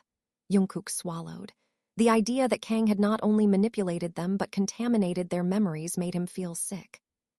If he started doubting every filmed laugh, every backstage confession, every vulnerable moment, Kang won again. J-Hope came over with his phone. Our statement is being praised by some fans and attacked by others, but listen to this. People are noticing the wording. Any speculation about private conflicts is harmful and inaccurate. They're asking why we didn't simply say there was no conflict. RM looked at him. Good, J-Hope nodded. It leaves space without lying. Suga's phone buzzed again, but this time it was not the unknown sender. It was his private contact. He read the message and looked up. The release notes metadata has Kang's production office ID. RM's eyes sharpened. Can it be forged? Yes, Suga said, but combined with the audio, it's enough to demand preservation of all internal files. Jin came out then, face tight. Kang started it. Han escalated it. JIMIN signed a narrative consent months ago because Kang convinced him it was a controlled exit. JUNGKOOK went pale. Exit? Jin looked at him. Temporary, according to Kang. Quiet, respectful, mature. Suga's voice was bitter. Words used when someone wants a victim to package their own disappearance. RM looked toward JIMIN's room. Did he sign anything else? Jin nodded. He doesn't remember every clause. He said Kang handled the explanation. Legal sent follow-ups. Han later used the material and the fake video to force amendments. J-Hope whispered. So Kang groomed the story, Han weaponized the paperwork. Taehyung's phone vibrated again. Unknown sender. His face hardened before he read it. You found Kang, good. Now ask why he needed JUNGKOOK angry on live TV. JUNGKOOK straightened. Another message appeared. The answer is not JIMIN. RM took the phone. Suga leaned in. J-Hope whispered, "What does that mean?" A third message arrived, and this one made the entire hallway seem to close around them. It was never about removing Jimin. It was about proving Jungkook could be controlled.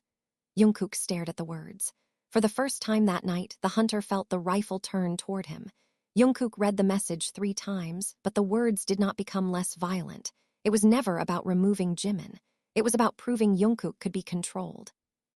He had spent the whole night thinking Jimin was the center of the trap, the one being cornered, packaged, threatened, sacrificed, and Jimin was. But now the shape widened again. Jimin had been the bait that no one could ignore. Jungkook had been the reaction they wanted to measure. RM saw the realization hit him and stepped closer before Jungkook could disappear into guilt. "Look at me." Jungkook didn't. "I did exactly what they wanted." RM's voice was firm. "You did one thing they wanted and several things they didn't. That's why they're escalating." Jungkook looked up, eyes wet with rage. "I made him collapse." "They built the pressure chamber," RM said. "You struck the glass, that matters, but it is not the whole crime." Jungkook looked toward Jimin's door. "Try telling him that." RM's expression softened for a second. "We will, not tonight. Tonight we keep everyone alive." Suga was already searching the files again. "Why would they need proof Jungkook can be controlled?" J-Hope answered slowly, thinking like a performer who understood public pressure. "Because Jungkook has the biggest reaction power. If he moves, the world turns to look." Taehyung nodded. "And if they can trigger him, they can direct the attention anywhere." Jin folded his arms. "But for what? A campaign? Investor politics? Internal power?" RM's eyes narrowed. "All of it maybe. Jungkook is leverage. Jimin is narrative. Together, they're a pressure switch." Jungkook hated how clinical that sounded, but he knew RM was right. His bond with Jimin had always been visible even when they tried to hide the private parts of it.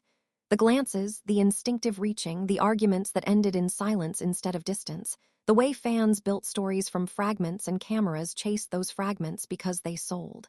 Kang understood that. Han exploited that. If Jimin suffered, Jungkook reacted. If Jungkook reacted, the public looked. If the public looked, someone could release a new version of truth and call it evidence. Jin looked at Suga. "Play the raw audio again after the part about Jungkook." Suga clicked. The distorted voice said, "Then show him what Jimin signed." Kang's voice replied, "And if Jungkook doesn't break?" The first voice answered, "Then he's not useful." Suga paused. Everyone stared. J-Hope whispered, "Useful for what?" Before anyone could answer, RM's phone rang. Unknown number. The room went still. RM answered on speaker but said nothing. For 3 seconds there was only static, then a voice came through, low and artificially distorted. "You are running out of time." Suga's eyes sharpened. Taehyung moved closer. Jungkook's hands curled into fists. RM stayed calm. "Who is this?" "Someone who already saved you twice," RM said, "or someone who set both fires and brought a glass of water." A quiet laugh came through. "Good, you're finally thinking." Jin's voice cut in. "What do you want?" The voice ignored him. "Kang is preparing to leak a second package at dawn, not the edited threat clip, something worse." Jungkook leaned closer. "What?" "A compilation, Jungkook angry backstage, Jimin crying, RM arguing with executives, Taehyung hiding documents, Jin alone with Jimin tonight, Suga receiving messages, J-Hope drafting statements, all edited into a story of internal collapse." J-Hope went cold. "How do you know?" "Because I built part of the archive system Kang uses." RM's eyes narrowed. "Name." Static, then, "Not yet," Suga spoke. "Then you're useless." The voice laughed again, but this time there was strain in it. "No, Minyoongi, I'm scared, there's a difference." Suga didn't blink. "Scared people still have names." The voice went quiet. When it returned, it was lower. "You want a name? Fine. Look for the room where Kang stores footage that was never supposed to be archived. Basement B, editing suite 3. Code expires at 4:30 a.m. After that, the files move off-site." RM checked the time. It was 2:18. Jungkook immediately said, "I'm going." Jin snapped, "No, you're not." Jungkook turned. "This is about me too." RM stepped in. "Exactly why you can't be the first person caught breaking into a company editing suite."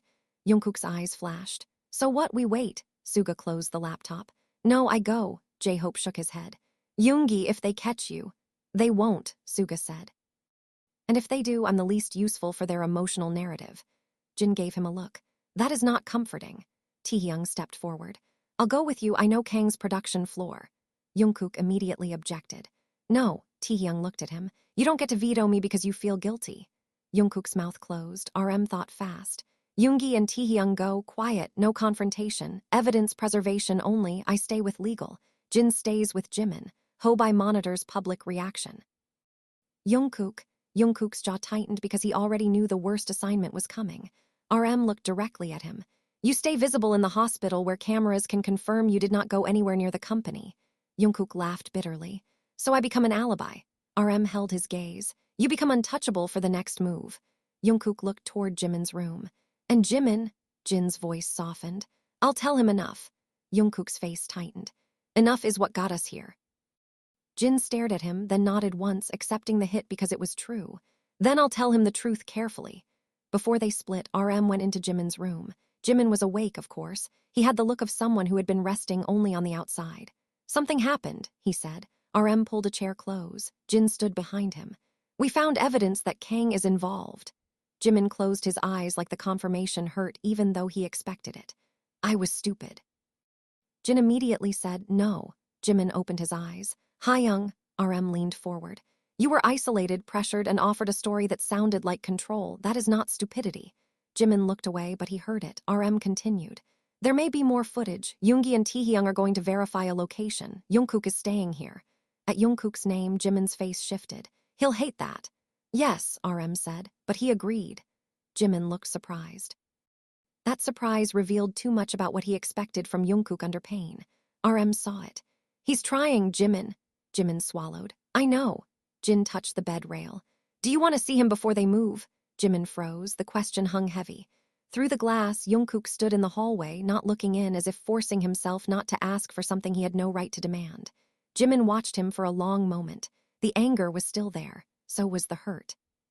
But beneath it was the memory of Jungkook saying he would rather be hated for a lie than watch Jimin die protecting him. Jimin whispered, 1 minute. Jin opened the door. Jungkook looked up immediately. No one had to call him twice. He entered slowly like the room might reject him. RM and Jin stayed but gave them distance. Jimin looked at him and said, don't do something reckless because you think pain can pay debt. Jungkook's throat tightened. I'm not going. Jimin studied him, surprised again. You're not. Jungkook shook his head. RM told me to stay visible. A weak, almost real smile touched Jimin's mouth. And you listened. Jungkook looked down. I'm learning new tricks. The smile vanished into something sadder. I'm still angry. Jungkook nodded. You should be. I don't know how to trust you with my pain right now. His voice cracked on the last words, but he forced himself to keep looking at Jungkook. Jungkook's eyes filled.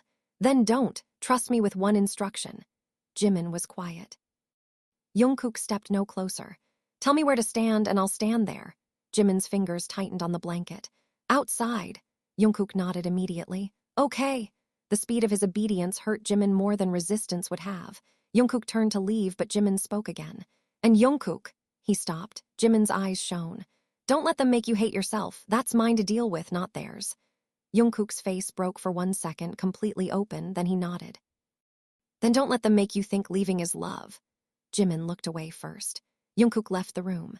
Outside, Suga and Taehyung were already moving. RM watched them disappear toward the elevator with a bad feeling settling low in his chest. At 2:31 a.m., the hospital doors opened to another wave of rain. Suga and Taehyung headed toward the company building to find the hidden archive. Jungkook remained in the hallway like a guard dog ordered to stay. Jimin lay in the hospital bed, eyes open, listening to the machines. And somewhere inside the company basement, Kang Minyi was already deleting the first file. The company building looked different after midnight.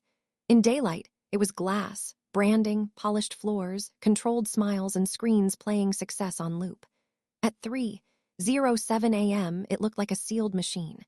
Taehyung sat in the passenger seat of the car outside the side entrance, cap pulled low, phone dark in his lap. Suga drove because he trusted himself more than anyone else when the night required silence. Neither of them spoke for a full minute after parking. The rain tapped the windshield, soft but relentless. Finally, Taehyung said, "This feels like a bad idea." Suga unbuckled his seatbelt. "It is." Taehyung looked at him. "That doesn't help. Good ideas don't usually happen at 3 in the morning during blackmail cases." Suga opened the door. "Let's go." Taehyung almost smiled, but the fear stayed. They entered through a side access point Taehyung knew from late-night shoots. The code the anonymous caller gave them worked. That made both of them more nervous, not less. Inside, the hallways were dim. Emergency lights reflecting off framed award photos and campaign posters. Their own faces watched them from the walls, younger versions of themselves smiling under slogans about unity, healing, authenticity. Taehyung paused in front of one poster from a documentary series Kang had directed. Jimin stood in the center of the image, head tilted, eyes soft, captioned with a line about honesty. Taehyung whispered, "He used that word a lot." Suga didn't look back. Predators usually rename control as honesty. They took the service stairs down to basement B. Editing Suite 3 was behind a keypad door. The code worked again. Suga paused before opening it, listening. Nothing. He pushed the door. The room inside was dark except for one workstation still glowing. 3 monitors, external drives, sound panels, a couch, empty coffee cups. The place smelled like stale caffeine and overheated equipment. Taehyung closed the door behind them and locked it. Suga moved straight to the workstation. "Keep watch." Taehyung stood near the door, but his eyes kept drifting to the monitors. One screen showed a file transfer window at 82%. Suga cursed softly. "He's moving it. Can you stop it? If I kill it wrong, we lose the directory structure. If I let it finish, we may lose the source." "So," Suga pulled out the offline drive from his pocket. "So I copy the index first." His hands moved fast, calmer than his breathing. Taehyung watched the hallway through a narrow crack in the blinds. Every sound felt bigger than it should. Elevator hum, pipes, rain against basement windows. Somewhere above them, a night guard laughed at something on his phone and Taehyung almost jumped. Suga found the hidden folder behind a project label that looked harmless. JMN Recovery Arc. His face hardened. Recovery Arc. Taehyung turned. "That's the campaign. That's the cage." Suga opened the folder. Inside were subfolders by date, each one tagged with emotional categories: fatigue, conflict, isolation, support, breakdown, reconciliation. Taehyung felt sick. They categorized him. Suga's jaw tightened. They categorized all of us. He clicked another folder. JK volatility. JUNGKOOK's backstage arguments, workout room frustration, old clips of him snapping after injuries, moments where he walked away from cameras. Another folder, RM control. Clips of RM arguing with staff, edited to look domineering. V withholding. Taehyung's private conversations near closed doors. Jin dependency. Footage of Jin comforting Jimin cut into something that could be twisted into control. JH denial. J-Hope smiling through bad news. SG interference. Suga refusing camera access, blocking staff, questioning edits. Taehyung whispered, "He made files for our worst days." Suga's voice was quiet. "No, he made weapons from them." He copied as much as he could while the transfer window climbed to 89%. Then another window popped up. Remote access detected. Suga froze. He knows. Taehyung stepped away from the door. "What do we do?" "Now we stop being quiet." Suga pulled the network cable from the workstation. The transfer failed at 91%. Every monitor flickered, then stabilized. Somewhere in the building, an alarm did not sound, but Suga knew a log had been created. Time collapsed. "Grab the drives labeled JMN, JK, and Master Archive." Taehyung moved fast, scanning shelves. "There are too many. The ones with red tape." Taehyung found them in a locked cabinet. The key was not there. Suga looked once, then picked up a metal boom stand and struck the cabinet handle hard enough to crack it. Taehyung stared. "Hyung." Suga pulled the door open. "You can judge me after we survive." They took the drives. As they turned to leave, the editing room door handle moved. Taehyung went still. A voice outside said, "Open the door." Kang, Taehyung's blood went cold. Suga slipped the drives into his bag and looked around for another exit. None. Kang knocked once, calm and patient. "Taehyung, Yoongi, I know you're in there." Suga whispered, "Don't answer." Kang's voice came through again, almost amused. "You pulled the network cable, very dramatic, but you didn't copy everything." Taehyung looked at Suga. Suga's face did not change, but his eyes flicked to the workstation. Kang continued, "You're probably thinking the files prove I manipulated Jimin. They don't. They prove I documented unstable artists for risk management. That is the language legal will use, risk management." Taehyung's hands shook with anger. "You made a folder called JK Volatility." Kang laughed softly. "And was I wrong?" Suga grabbed Taehyung's sleeve before he could move toward the door. Kang's voice lowered. "That's the problem with truth. It doesn't need to be kind to be useful." Suga pulled out his phone and texted RM one word. Kang, then another, trapped. In the hospital, RM read it and stood so fast J-Hope jumped. "What?" RM didn't answer at first. JUNGKOOK saw his face and knew. They found him. RM looked at him. "Kang trapped them in the editing suite." JUNGKOOK pushed off the wall. "I'm going." RM stepped in front of him. No, move. No. Jungkook's eyes were wild now. Taehyung and Yoongi are trapped with the man who built this whole thing. M's voice sharpened. And if you go, you become the headline he wants. Jungkook shook his head. I don't care about headlines. J-Hope grabbed his other arm. That's why you can't go. Jungkook looked between them, breathing hard, every muscle ready to fight the people protecting him. Then Jimin's door opened. Jin stood there first, alarmed by the noise, but Jimin was behind him, one hand on the IV pole, pale and trembling, out of bed. Jungkook's face changed instantly. Jimin, what are you doing? Jin said he heard. Jimin leaned against the doorframe, eyes fixed on RM. Kang has them. RM didn't answer fast enough. Jimin's jaw tightened. Then call him. RM frowned. What? Jimin held out his hand. Call Kang. Jungkook stepped closer. No, Jimin looked at him. You said you'd stand where I told you. Jungkook froze. Jimin's voice was weak but steady. Stand there, quiet. Jungkook stopped. Every part of him hated it, but he stopped. RM slowly handed Jimin the phone. Jin stood beside him, ready to catch him if his body betrayed him again. Jimin dialed Kang's number from memory. In the editing suite, Kang's phone rang outside the door. Silence. Then he answered. Jimin put the call on speaker. His voice came out soft. Director Kang. Outside the editing suite, Kang stopped smiling. Jimin, you should be resting. Jimin's eyes were fever bright. You always liked saying that right before asking me to perform pain. Kang's voice shifted, careful now. You're emotional. This is not a good time. Jimin looked at Jungkook, then at RM, then closed his eyes for 1 second. When he opened them, the fragile look was gone. No, this is the first good time. In the editing suite, Suga and Taehyung looked at each other. Kang said nothing. Jimin continued, you told me if I controlled the story, I could protect them, but you never wanted my story controlled. You wanted it owned. Kang's voice came low. Be careful with accusations. Jimin smiled faintly, but it was not kind. You taught me how to speak in lines that sound emotional but carry legal meaning, so listen carefully. RM's eyes sharpened. Jimin gripped the IV pole. I withdraw consent for any unreleased private footage, medical-related narrative material, documentary campaign content, or edited personal archive involving me. I dispute all documents signed under misleading explanation, emotional coercion, or threat of reputational harm to another member. Any release after this call becomes intentional damage. The hallway went silent. Even Jungkook forgot to breathe. On the phone, Kang said nothing for 3 seconds too long. That silence was confession enough for everyone listening. Then Kang laughed softly. You think saying that saves you? Jimin's voice lowered. No, but it tells you I'm not alone anymore. Behind Kang in the editing suite, Suga quietly opened the door while Kang was distracted. Taehyung slipped out first, drives hidden under his coat. Suga followed, eyes locked on Kang's back. Kang turned too late. Suga held up his phone. Thanks for staying on the call. Kang's face twisted. You recorded. Suga's expression was cold. You consented by continuing after notice from RM earlier tonight. Remember, we're learning rules too. Kang stepped toward him, but Taehyung blocked his path. For once, Taehyung did not look guilty. He looked furious. You made him think leaving was love. Kang's eyes flicked to the bag. You don't know what you stole. Suga smiled without warmth. Neither do you. We copied the index first. Kang's face finally cracked.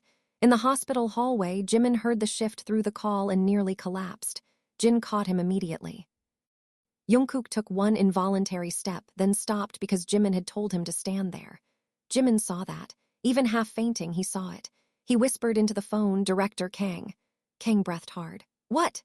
Jimin's voice became almost calm. You were right about one thing. After tonight, everything changes. Then RM ended the call.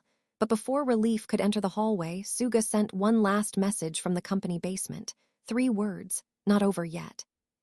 And attached, beneath it was a screenshot from Kang's master archive, showing a scheduled release timer, already counting down to dawn. Dawn was no longer a time. It was a deadline. The timer on Kang's archive showed 4 hours and 12 minutes, counting down toward a scheduled release that could turn every private wound into public evidence before anyone had the legal power to stop it. RM stood in the hospital corridor with Suga's screenshot open on his phone, the glow reflecting in his eyes like a warning light. Jungkook stood beside the window, still where Jimin had told him to stay, but his whole body looked like it was fighting the floor.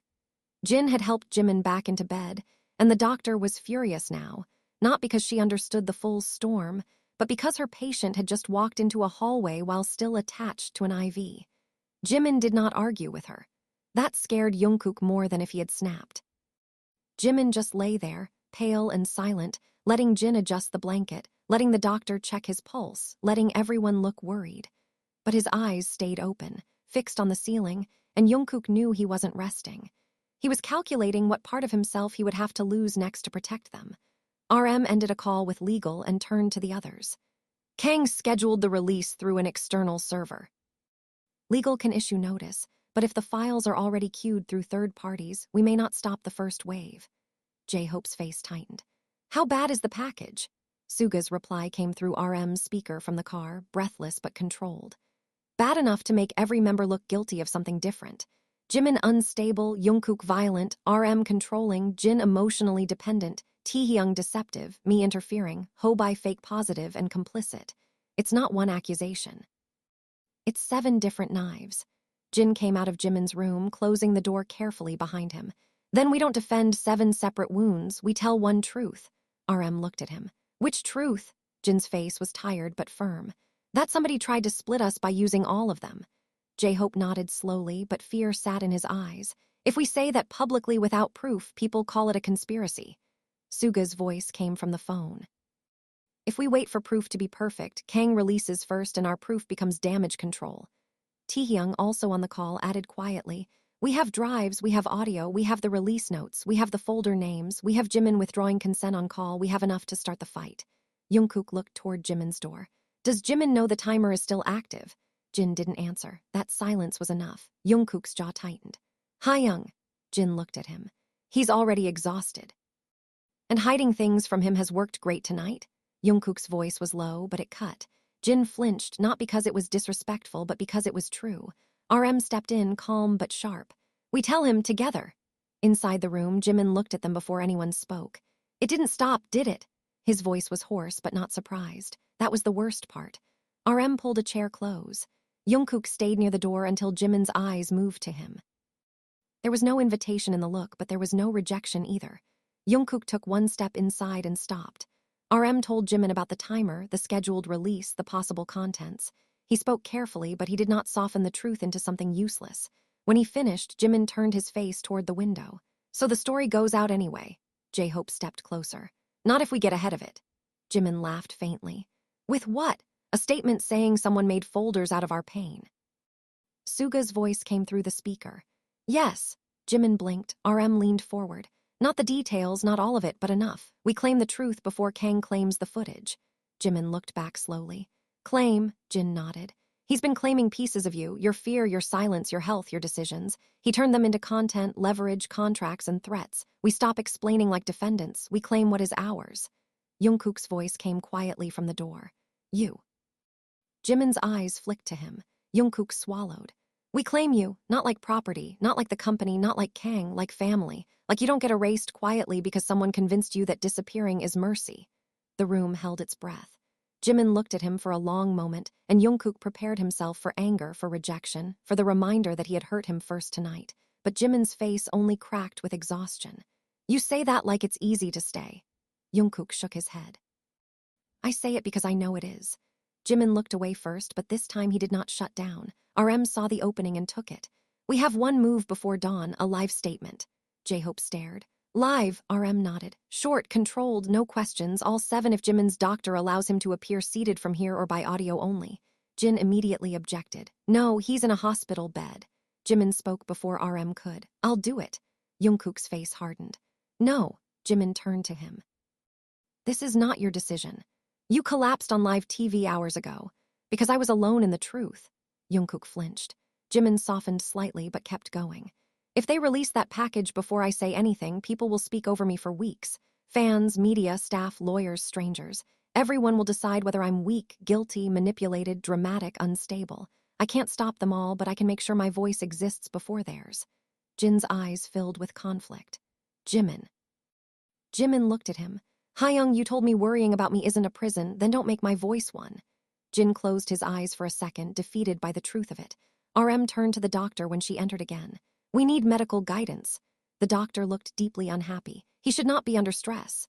JIMIN gave a tired smile. That option expired. She looked at him, then at the members, then at the phones, the guards outside, the controlled chaos around them. 5 minutes seated. No standing, no emotional confrontation. If his vitals spike, it ends. JUNGKOOK muttered, "No emotional confrontation with us is impossible." JIMIN almost smiled. Almost. That almost became a small mercy. The plan formed quickly. J-Hope drafted the opening language. RM shaped the legal boundaries. Suga and Taehyung headed back to the hospital with the drives. Jin stayed beside JIMIN to keep him from pretending strength meant ignoring his body. JUNGKOOK was assigned one line only, and when RM told him what it was, he went silent. "You want me to say that?" RM nodded. "Yes." JUNGKOOK looked at JIMIN. "Only if he wants it." Everyone turned to JIMIN. JIMIN read the line on RM's phone. His expression shifted. The line was simple. "I spoke on live broadcast in a way that hurt JIMIN, but the pressure that broke him did not begin with me, and I will not let my guilt be used to hide what was done to him." JIMIN's fingers trembled slightly. "Say it exactly like that." JUNGKOOK nodded. "Okay." JIMIN looked up. No extra emotion, no apology spiral, no revenge face. Jin snorted despite himself. J-Hope looked down to hide a smile. JUNGKOOK's mouth twitched for half a second. "Revenge face?" Jimin's voice stayed weak but dry. "You have won." Taehyung's voice came through the phone from the car. "He does," Suga added. "Famous problem." For one brief second, the room remembered who they were before the night became a battlefield.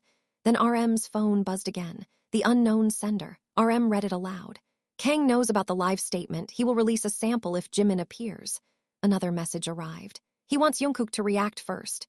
JUNGKOOK's face went dark. Jimin looked at him immediately. "Don't."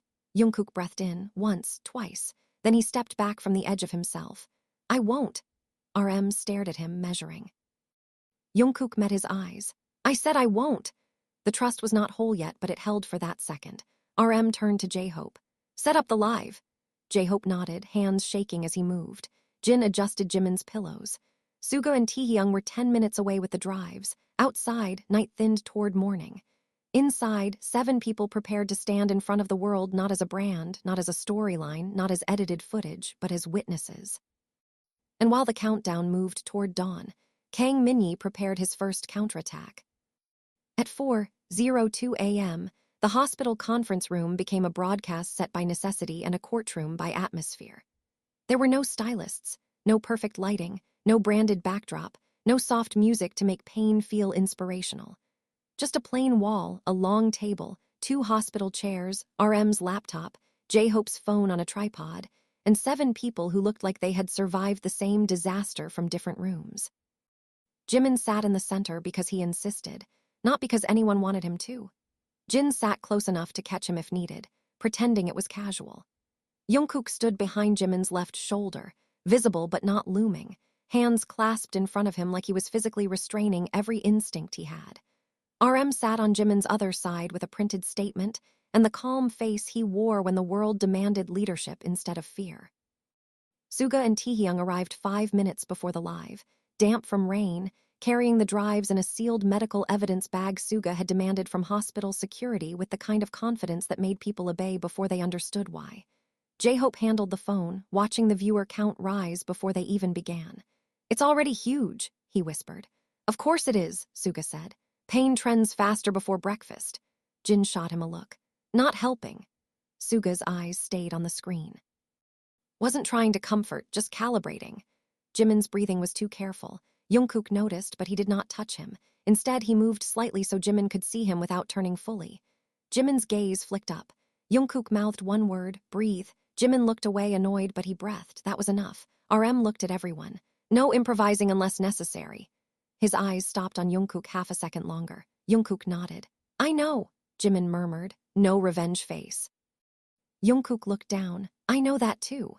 J-Hope counted quietly. 3, 2, 1. The live began. For 1 second, none of them spoke. The viewer count shot upward so fast it looked unreal. Comments flooded in, but J-Hope turned them off from the display. RM began. "We are speaking now because silence has started to hurt the truth. Earlier tonight, Jimin received emergency medical care after a live broadcast. He is under professional supervision, and we ask everyone to respect his recovery. We will not share private medical details." His voice was controlled, but beneath it was steel. We also need to state clearly that the situation being speculated about online did not begin with a personal conflict between members. Private footage, personal material, and internal documents appear to have been misused to pressure and divide us. We are preserving evidence and requesting independent review. The words landed. Not dramatic, not messy, not enough for people who wanted full scandal, but enough to change the terrain. RM turned slightly toward JIMIN. JIMIN looked at the camera, and for a moment the hospital room disappeared. He was not on stage. He was not performing. He was tired, pale, and visibly fighting to stay steady. That honesty did more than any polished statement could. "I'm not going to explain everything tonight," JIMIN said. His voice was soft, but the room listened like it was a blade being drawn slowly. "I'm not well enough, and some things need to be handled properly. But I need to say this before someone else says it for me. I made decisions while I was scared. I signed things because I thought staying quiet would protect people I love. I was wrong. Silence protected the people hurting me." Jin's jaw tightened. J-Hope's eyes filled. JUNGKOOK looked at the floor because looking at JIMIN hurt too much. JIMIN continued, "I am not leaving because someone made me believe I was a burden. I am not agreeing to any story that turns my pain into content. And I am not alone." The last sentence shook slightly, but he finished it. "Please don't attack the members. Please don't turn concern into cruelty. If you care about me, let the truth be handled without making new wounds." RM gave him a small nod. JUNGKOOK's turn came. Lifted his head, eyes fixed on the camera, but not cold, not empty, controlled.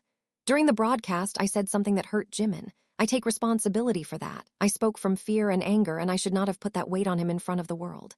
He paused. JIMIN's shoulders tightened, but he stayed still.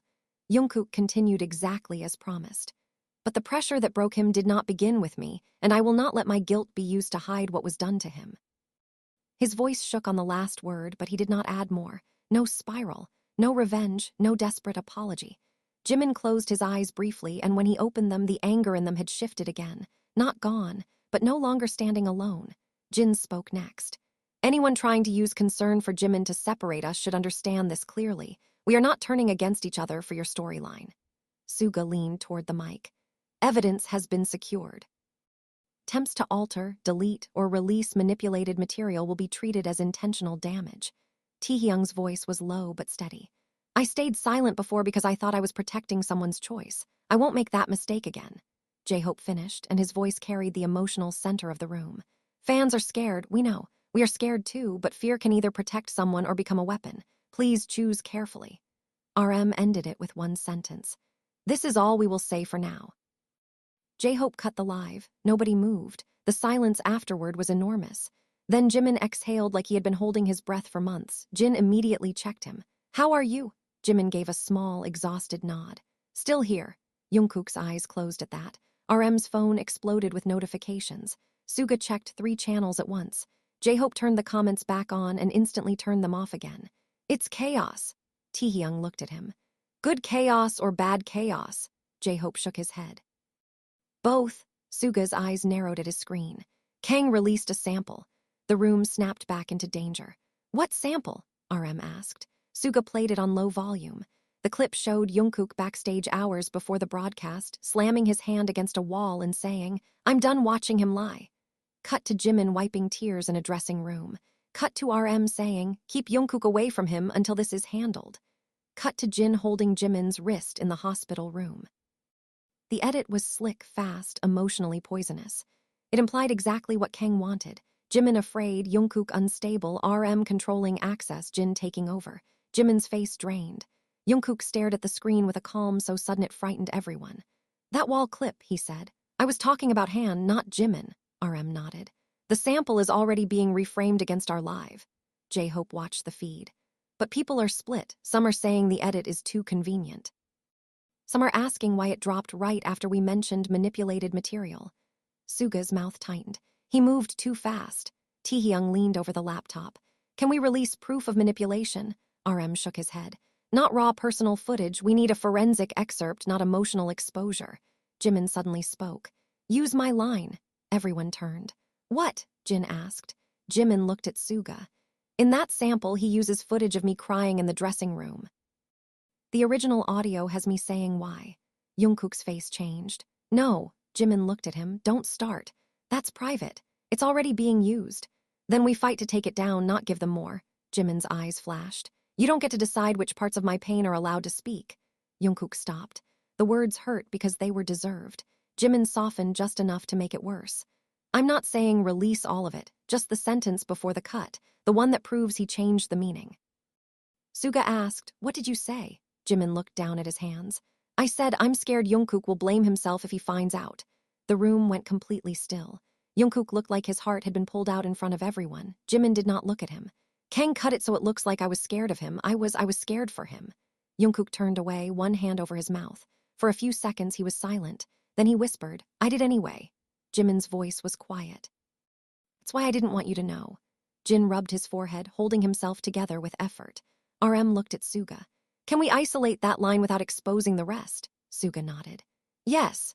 Jimin gave permission on camera, a short recorded consent under medical witness because RM insisted every rule be clean now.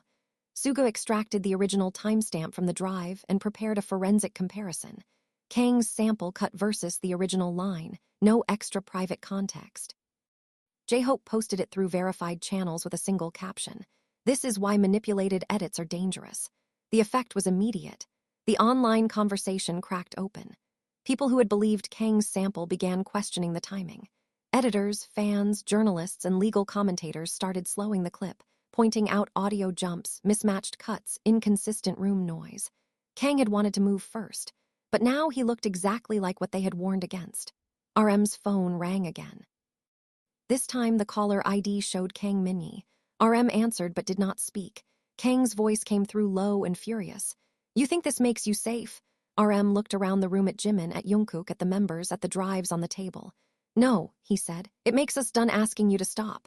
Kang breathed hard. You have no idea who approved this. RM's eyes sharpened. Then we'll find out. Kang laughed once, ugly and strained. You won't have to. The line went dead. 2 seconds later, Suga's laptop pinged. A new file appeared in the anonymous drop folder. No message, just a video title. Approval chain final. RM opened it, and the first frame showed a conference room none of them recognized, with Kang at the table, hand beside him, and one empty chair labeled with a name that made Jimin stop breathing. Because the approval chain did not end with Kang.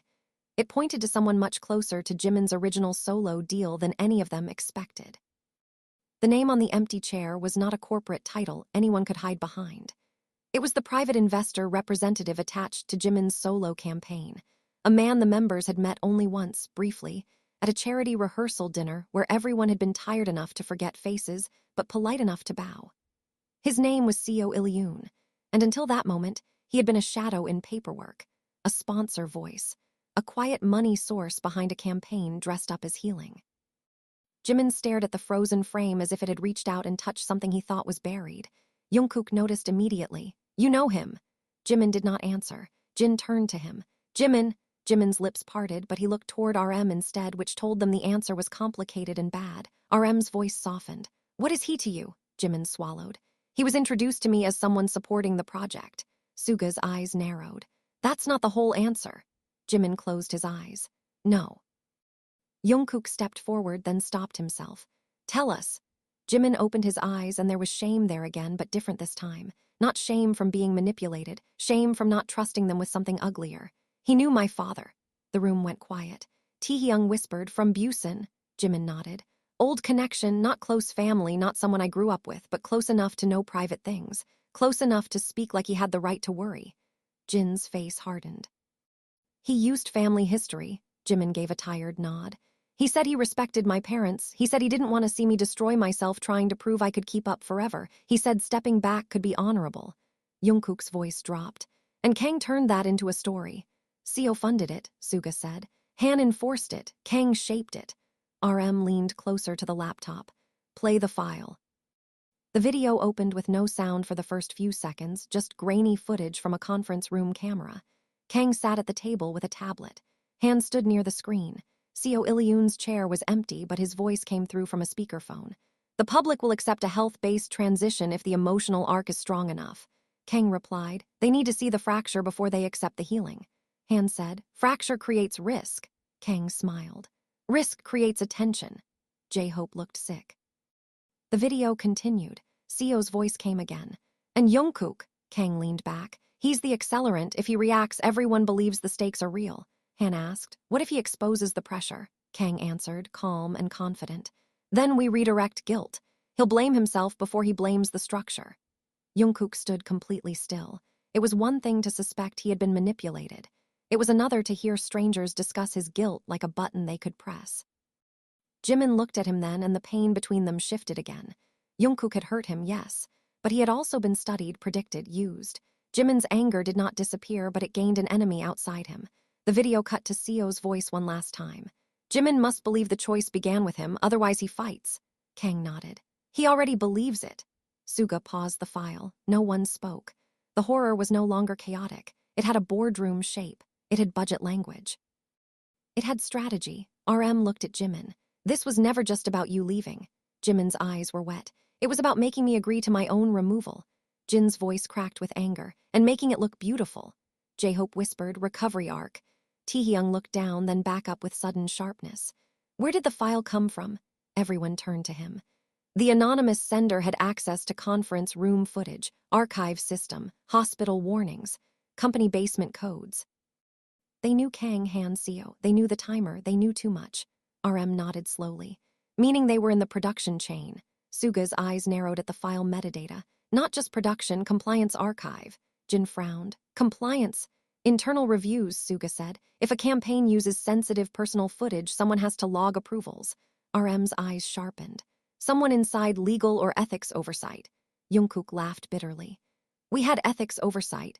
Suga gave him a dry look. Apparently as a decorative concept.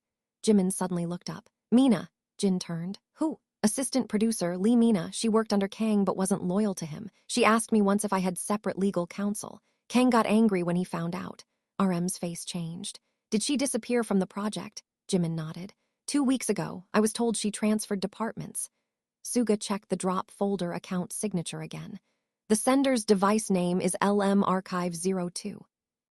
J-Hope inhaled. Lee Mina. Taehyung's eyes widened. She's the one helping us. RM's phone buzzed as if the name itself had summoned her. Unknown sender again. This time the message was longer. You have the approval chain now. CEO will deny voice participation and say the file is AI generated unless you secure the meeting log from legal compliance. Kang is heading there now. Han is moving to investor protection. You cannot stop both. Suga cursed. RM stood. How much time? Another message arrived. 20 minutes. JUNGKOOK looked at RM. I'm going to legal compliance. RM immediately said no. JUNGKOOK's face hardened. Don't. You are still the easiest person for them to frame. JUNGKOOK stepped closer. And you are the leader they already painted as controlling. If you go, they say you're burying evidence. If Suga goes, they say he's interfering. If Taehyung goes, they say he planted documents. If Jin goes, they twist the hospital room. If Hobai goes, they say the statement was staged. Every one of us is usable now. RM didn't answer because JUNGKOOK was right, and that made the room more dangerous. JIMIN's voice came from the bed. Then I go. Everyone turned at once. JUNGKOOK's voice was immediate. Absolutely not. JIMIN looked at him calmly. You don't decide. Your doctor does, Jin snapped. And your doctor will say no.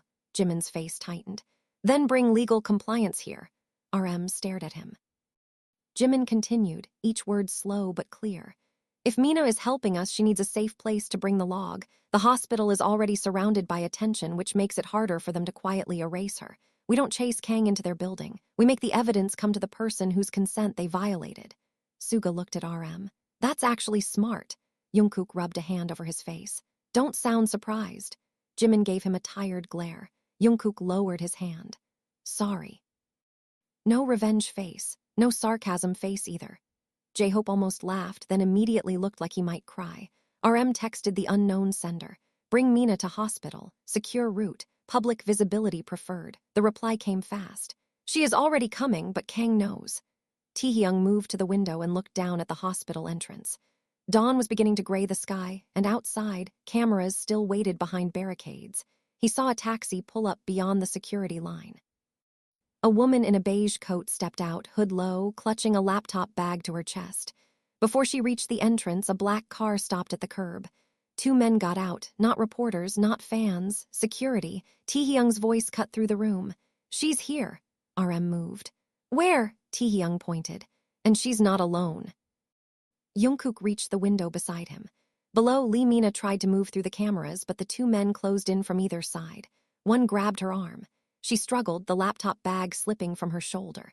Reporters started shouting, cameras turning toward the scene.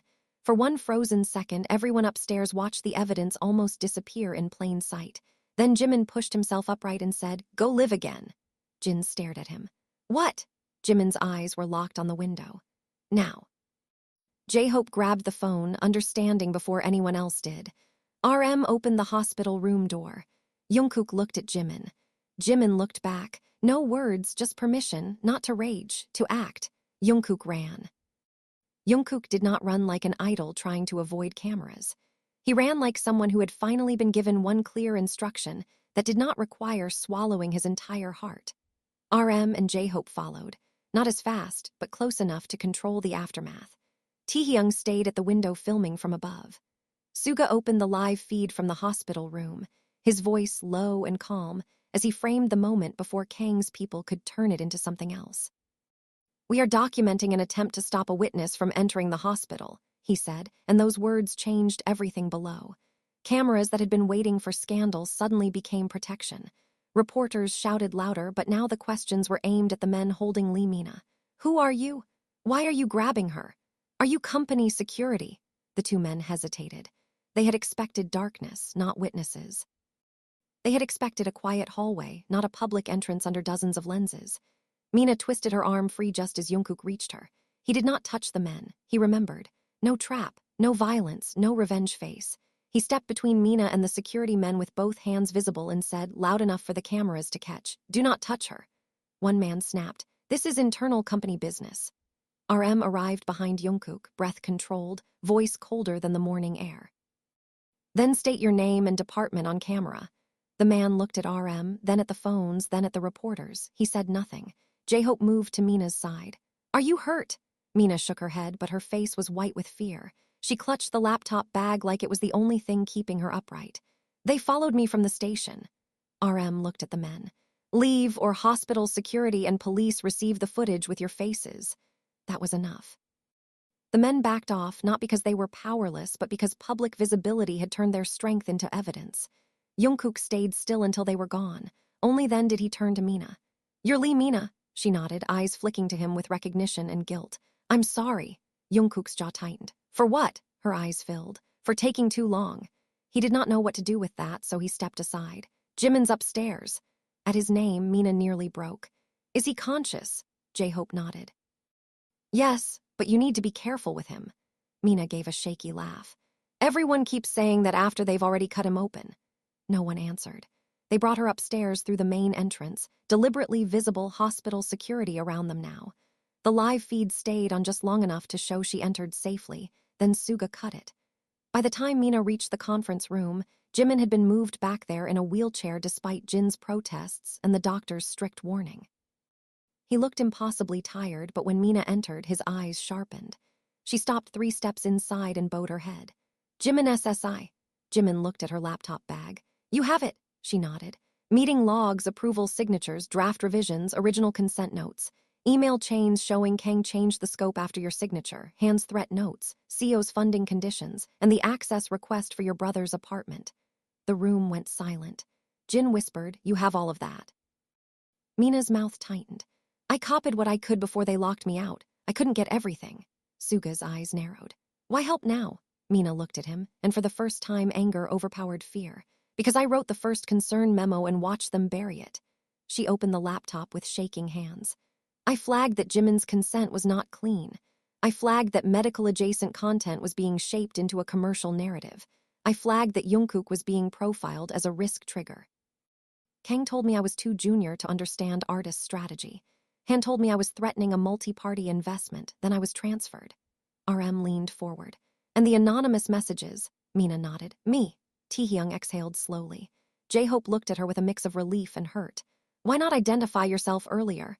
"Because if you trusted me too early, they would find me through you. If you doubted me, you would verify. RM verifies, Suga traces, Taehyung watches. Jin protects, J-Hope reads emotions, JUNGKOok reacts." She looked at JUNGKOok. "I'm sorry, I used that too." JUNGKOok's face closed. "Everyone did tonight." Jimin's voice came quietly. Why did you send the note to JUNGKOOK before the broadcast? Mina looked down. That was the question with blood on it. I didn't. Everyone froze. JUNGKOOK stared. What? Mina shook her head. I sent Suga the message telling him not to stop you if you spoke. I did not put anything in your in-ear case. Suga's face hardened. Then who did? Mina looked at her laptop, clicked into a folder, and pulled up a backstage access log. Kang entered the audio prep area at 8:56 p.m., but so did someone else at 8:58 using a temporary guest badge assigned to CO's team. RM leaned in. Name. Mina clicked the entry. The guest badge had no personal name, only a project label. SI Rep 04. CO Iliun's representative number 4. Jimin's face went still. No. Jin turned to him. You know who that is? Jimin's breathing changed. I met him at the dinner, CO's assistant. He was the one who told me my family would be proud if I chose peace. JUNGKOOK's voice became deadly quiet. He planted the note. Mina nodded. Most likely. Kang wanted the emotional arc, Han wanted compliance. CO wanted proof JUNGKOOK could be triggered and Jimin could be guided into a profitable exit. The representative moved between them. Suga looked at the documents. So we have a chain. RM corrected him. We have a claim. Everyone looked at him. RM's voice was steady. A claim backed by evidence, witnesses, metadata, consent withdrawal, and attempted interference. We don't have to expose every private detail. We file, we preserve, we force them into procedure. JUNGKOOK looked at Jimin. And publicly. Jimin looked at the laptop, then at the members. Publicly, I say I'm staying. Jin's face softened and broke at the same time. Are you? Jimin's eyes filled, but he did not look away. I don't know what my schedule looks like. I don't know what recovery means. I don't know what legal will do, but I know I'm done letting them call my disappearance piece. JUNGKOOK's eyes burned. Jimin finally looked at him fully. And I'm done letting you think saving me means hurting yourself first. JUNGKOOK swallowed. I don't know how to do it another way yet. Jimin's voice was quiet. Then learn before you stand too close. The words hurt, but they were not a dismissal. They were a boundary. For JUNGKOOK, that was harder and more precious than forgiveness. RM contacted legal again. Mina transferred the files to the independent counsel under supervised recording. The doctor forced Jimin back to bed before he could finish arguing. Suga secured the drives. Taehyung sent his friend to protect Jimin's brother until formal security arrived. J-Hope prepared a second short update. A witness has provided material relevant to the misuse of private footage and documents. We are cooperating with independent counsel. Please do not harass individuals while the process continues. Jin stayed at Jimin's side as the adrenaline began draining from him, leaving only pain and exhaustion. JUNGKOOK stood outside the room again, exactly where Jimin had told him to stand, but this time he was not locked out by rejection. He was holding a line Jimin had drawn for both of them.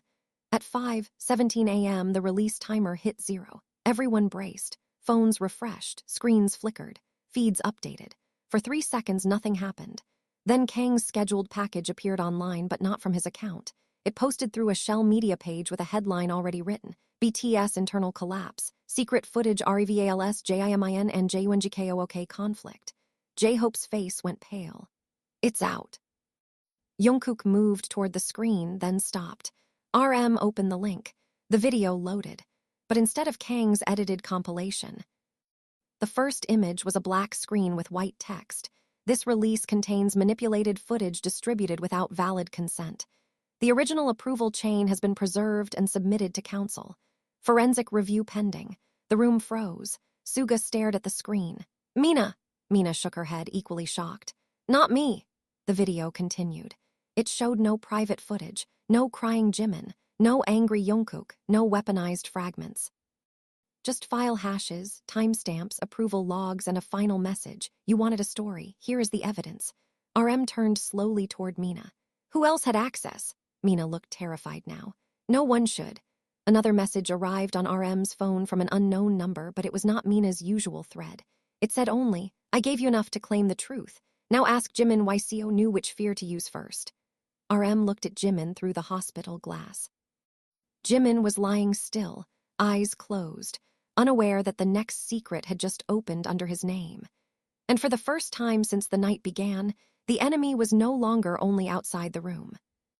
Morning arrived like a witness that refused to look away.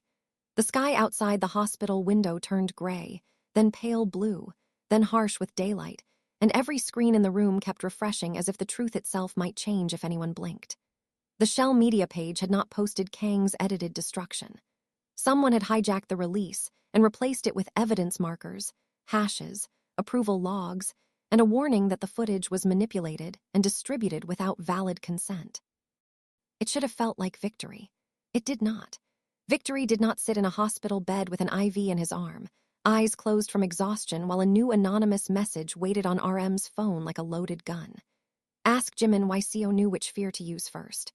RM read the line 3 times without showing it to JUNGKOOK, not because he wanted to hide it, but because he knew JUNGKOOK would see Jimin's name and feel the old impulse to tear the world apart before asking what the wound was. Jin came out of Jimin's room quietly, shutting the door with care. He's sleeping for now. Nobody believed for now meant peace.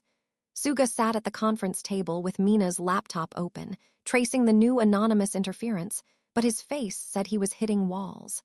J-Hope stood near the window, watching the reporters below shift from hunger to confusion as the narrative turned against itself. Taehyung leaned against the wall, both hands in his coat pockets, staring at the floor like he was afraid one more secret would come out of it. JUNGKOOK sat in the chair closest to Jimin's door, elbows on knees, hands clasped so tightly his knuckles had gone white. He had not slept. None of them had. RM finally spoke. "There's another message." JUNGKOOK looked up immediately. "From Mina." Mina, seated at the end of the table with a blanket around her shoulders, shook her head before RM answered. "Not me." RM held the phone where everyone could see. JUNGKOOK read it and his face changed exactly how RM feared. "What does that mean?" Jin took the phone, read the line, and his expression darkened. Seo knew which fear to use first. J-Hope whispered, Jimin thinking he was a burden. Taehyung looked toward Jimin's door. But how would Seo know that before Kang shaped the story? Mina swallowed. Investor profiles sometimes include personal risk assessment, not officially, not cleanly. But high-value campaigns use emotional mapping. JUNGKOOK's head snapped toward her. Emotional mapping. She flinched at his tone but didn't look away. They study public interviews, staff notes, documentary cuts, family references, health patterns, relationships between members. They identify pressure points. The room went cold. Suga's voice was flat. "You're saying they made a psychological map of him?" Mina looked ashamed. "I'm saying Kang did. Seo paid for access to it. Han used it." JUNGKOOK stood up so fast the chair scraped the floor. Jin immediately said, "Sit down." JUNGKOOK did not sit. They profiled him like a product. RM stepped in, voice controlled. "Yes, and that is exactly why you have to stay calm." JUNGKOOK laughed once, sharp and empty. "You keep saying that like calm means justice." RM's eyes hardened. "No, calm means they don't get more footage of you becoming the monster they wrote." JUNGKOOK's jaw trembled. His eyes moved to Jimin's door and the anger turned into something worse, helplessness. He believed them because they knew where to press. Jin's voice softened. "That's what manipulation does." JUNGKOOK shook his head. "No, I pressed there too." Nobody answered because he had, not the same way, not with the same intention. But when he said stop pretending you chose this, he had hit the exact place Jimin had already been bleeding. The room did not absolve him. It held him there, which was harder. Young finally spoke. "We need to know what Seo used first, not for curiosity, for pattern." RM nodded. "If Seo's fear point came from a private family source, that changes the case. It means the campaign wasn't built only from company material." Jin looked at Jimin's door. "He just fell asleep." JUNGKOOK said quietly, "Then don't wake him." Everyone looked at him. His voice stayed rough but steady. "He needs rest. If the question can wait, it waits." RM studied him for a second. It was not the old JUNGKOOK who would have demanded truth immediately because fear felt unbearable. It was someone learning that love sometimes meant not forcing access to pain. J-Hope's face softened. "It can wait an hour." Suga shook his head. "Maybe not. Seo will move now. Kang is exposed, Han is compromised, and the release got hijacked. Seo becomes the clean man unless we connect him." Mina hesitated. "There may be another way." RM turned to her. "Speak." Mina opened a folder on her laptop. Seo's team requested a private pre-interview transcript, before the narrative consent, before Kang met Jimin one-on-one. The transcript isn't in the main archive, but the metadata shows it was uploaded from an external recorder. Jin frowned. "Pre-interview with who?" Mina clicked the entry. The file name appeared and the room tightened again. PJM family context audio. JUNGKOOK stared at it, not breathing. Jin's voice dropped. "Family context." Mina nodded slowly. "It might not mean family spoke directly, it could be notes about family." Suga looked at the locked file. "Can you open it?" "Not without the key." Taehyung moved closer. Who has the key? Mina's mouth tightened. Kang had one, Seo's team had one, and the legal compliance officer who approved sensitive background material. RM's phone buzzed again, unknown number. This time the message came with an attachment key. No explanation, just a string of characters. Suga stared at it. Whoever hijacked the release is still watching. RM looked at Mina. Would this open the audio? Mina copied the key with shaking hands, the file unlocked. For a second, nobody moved. Jin looked at the door. Not here. JUNGKOOK nodded immediately. Not while he's sleeping. They moved to the conference room and closed the door. RM started the audio at low volume. At first, there was only room tone, a chair shifting, a man clearing his throat. Then Seo's voice came in, smooth and warm. We only want to understand what motivates him. Jimin is loved, but love can become pressure, yes. Another voice answered, older, hesitant, distorted by distance, but unmistakably personal in a way that made Jin's face change. It was not Jimin's father. It was a family acquaintance, someone speaking with the confidence of closeness and the carelessness of someone who did not understand danger. He was always the kind of child who didn't want to trouble anyone. Even when hurt, he would say he was fine. His parents worried because he carried too much alone. He hates being a burden. JUNGKOOK closed his eyes. There it was. The first fear handed over casually, politely, maybe even with affection to a man who would turn it into a business strategy. The audio continued. Seo said, if he believed stepping back protected others, would he accept it? The acquaintance paused. Maybe, but he would suffer quietly. Seo's voice softened. That may be necessary. J-Hope covered his mouth. Taehyung turned away. Jin whispered, stop it. RM stopped the audio. Nobody spoke. There was no explosion this time because the cruelty was too quiet. A family memory had been extracted, translated into leverage, and fed into Kang's story machine.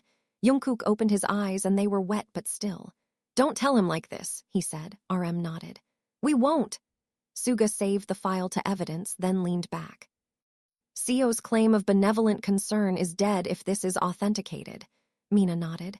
It proves intent before consent. Jin's voice was low. It also proves someone from Jimin's private life talked. J-Hope said. Maybe they didn't know.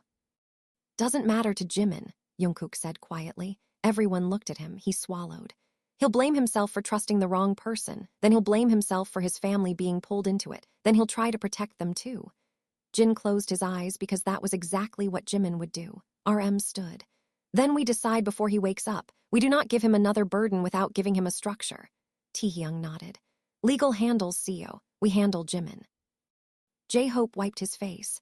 And the public. Suga looked at the screen where comments, headlines, and analysis were multiplying. The public gets enough truth to stop the lie, not enough pain to feed on. Mina looked at them, voice small. I'm sorry. JUNGKOOK looked at her, and for once his anger did not look for the nearest target. Then help us finish it. She nodded. I will. In the hospital room, Jimin opened his eyes as if he had heard his name through the walls. For a few seconds, he stared at the ceiling, disoriented by the quiet. Then he turned his head and saw JUNGKOOK sitting outside the glass door, not entering, not sleeping, just there. Jimin watched him for a long time. JUNGKOOK sensed it and looked up. Their eyes met through the glass. No words, no forgiveness scene, no clean resolution. Just two people standing on opposite sides of a boundary that was finally being respected. Jimin lifted one hand slightly from the blanket. Not a wave. Not an invitation. A sign that he was awake. JUNGKOOK nodded once, and instead of rushing in, he turned to call Jin. Jimin's eyes filled before he could stop them, because for the first time that night, JUNGKOOK did not make Jimin's pain prove itself before obeying it. And that small mercy hurt almost as much as betrayal. When Jin told Jimin about the family context audio, he did it sitting down with RM beside him, J-Hope near the window, and JUNGKOOK outside the room because Jimin had not asked him in. That detail mattered. Jimin noticed it before anyone spoke. His eyes moved to the empty space by the door, then to JUNGKOOK's shadow beyond the glass. He knows. Jin did not lie. Yes. Jimin looked down. Of course. RM leaned forward. We found evidence that Seo's team gathered private background information before you gave narrative consent.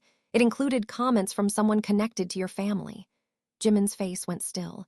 That stillness was the first sign of impact. Who? Jin hesitated. We don't know if they understood what it was being used for. Jimin's voice sharpened. Who? RM gave the name. The reaction was not dramatic at first. Jimin blinked. Once. Twice. Then the color drained from his face in a slow, terrible way. He came to our house when I was younger. Jin's hand tightened on the bed rail. Jimin swallowed hard.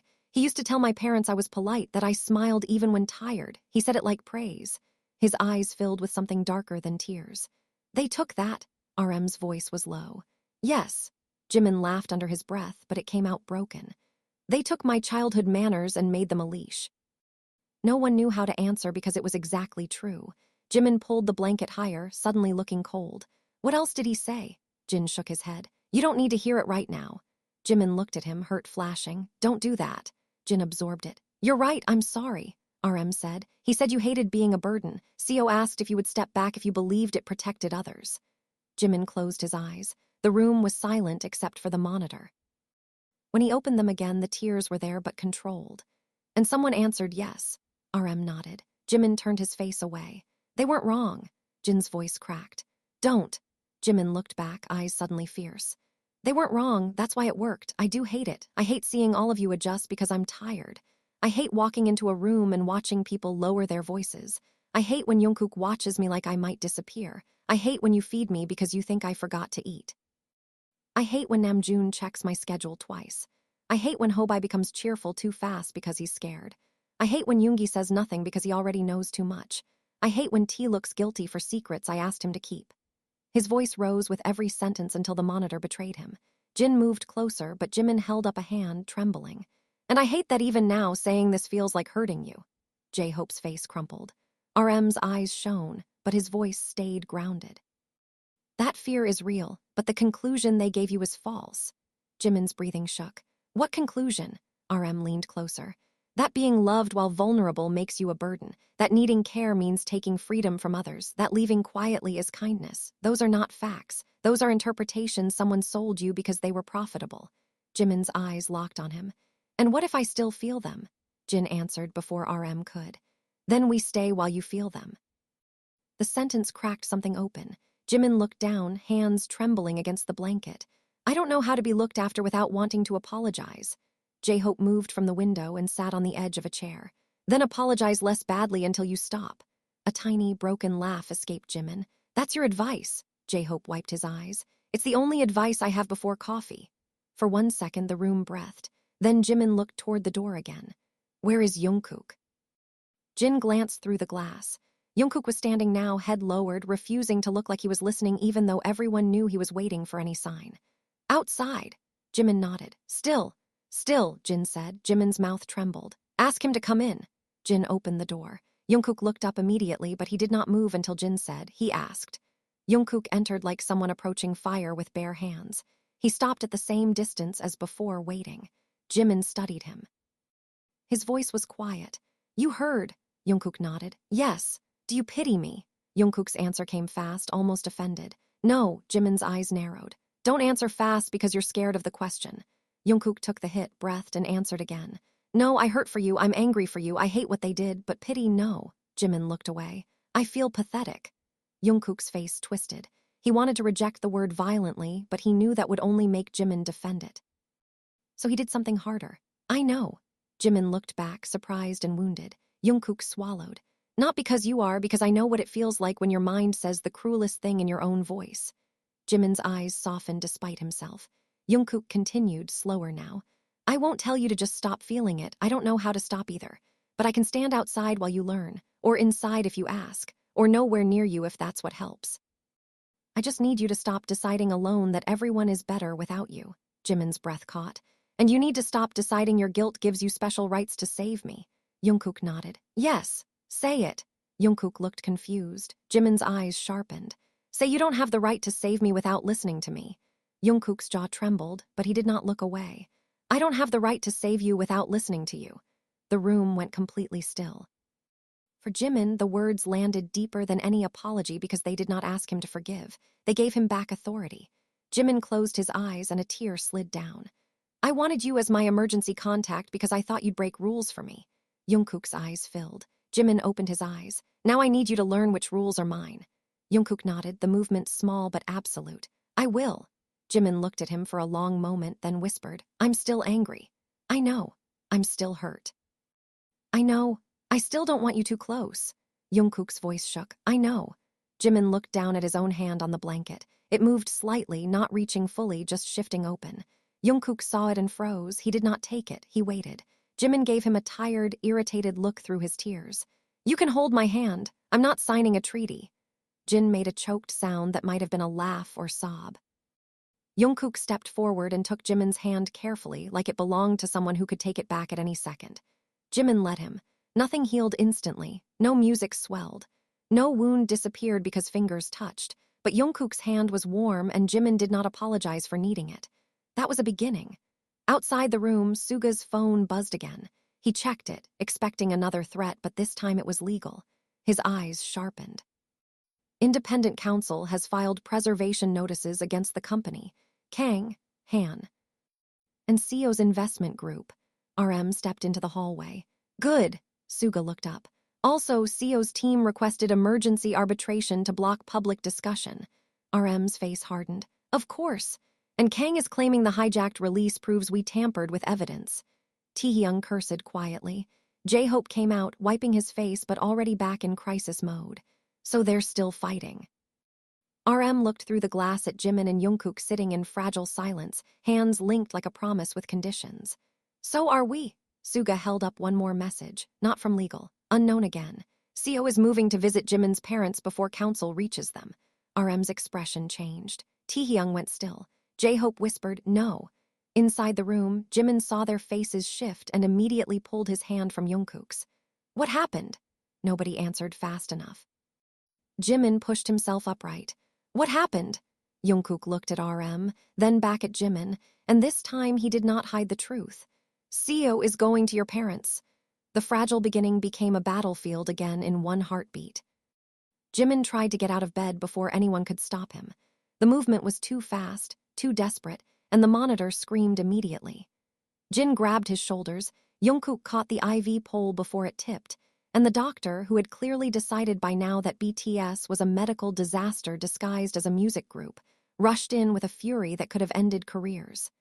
No more standing, she snapped, forcing Jimin back against the pillows.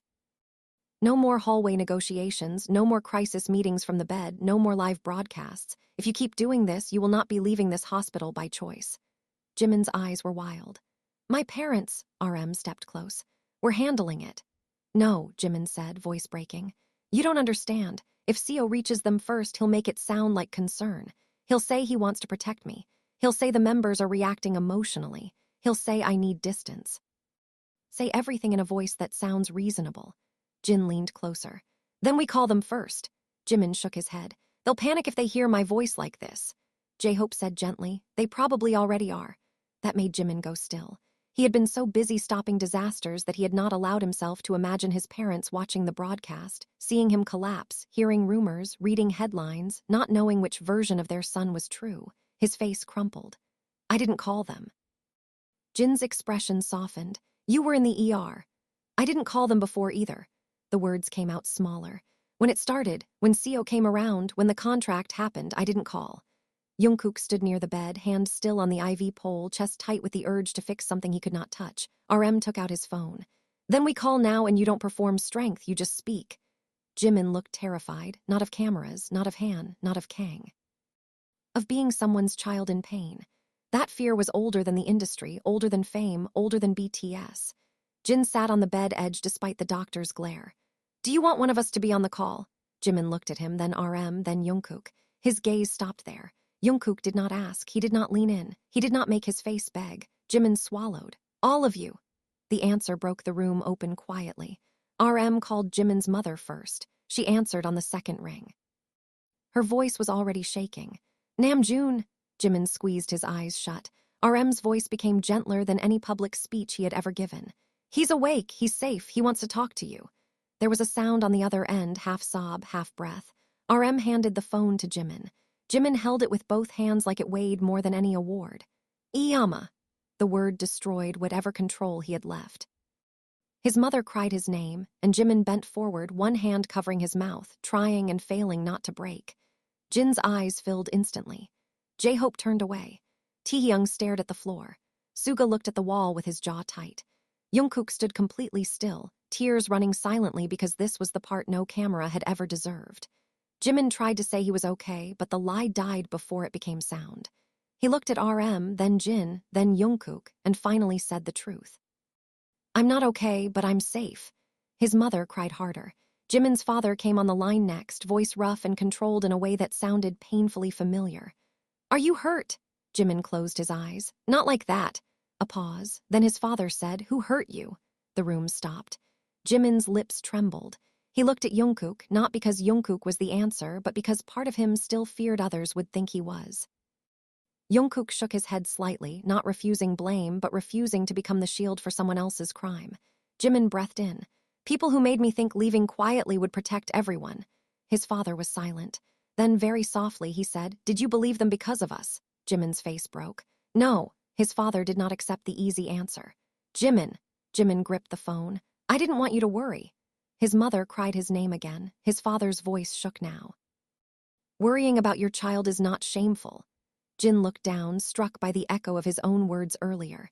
JIMIN pressed the phone to his forehead for 1 second. "I'm sorry." His father's answer came firm and devastated.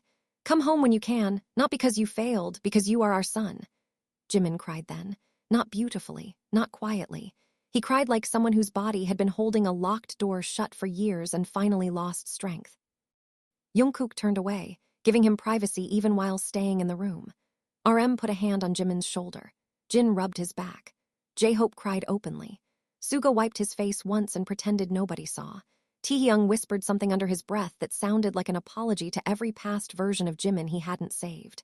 When the call steadied, RM spoke to JIMIN's parents about Seo. He did not give unnecessary details. He told them Seo or his representatives might contact them. He told them not to meet anyone alone, not to sign anything, not to answer questions without counsel. JIMIN's father's voice changed into something protective and hard. "Let him come." JIMIN panicked. "Appa, no." His father softened. "I mean, let him try. We are not children." Jin leaned toward the phone. "Sir, with respect, please still let counsel handle him." JIMIN's mother, through tears, said, "Seokjin, make sure he eats." Jin immediately straightened like he had been given a military command. "Yes, mother."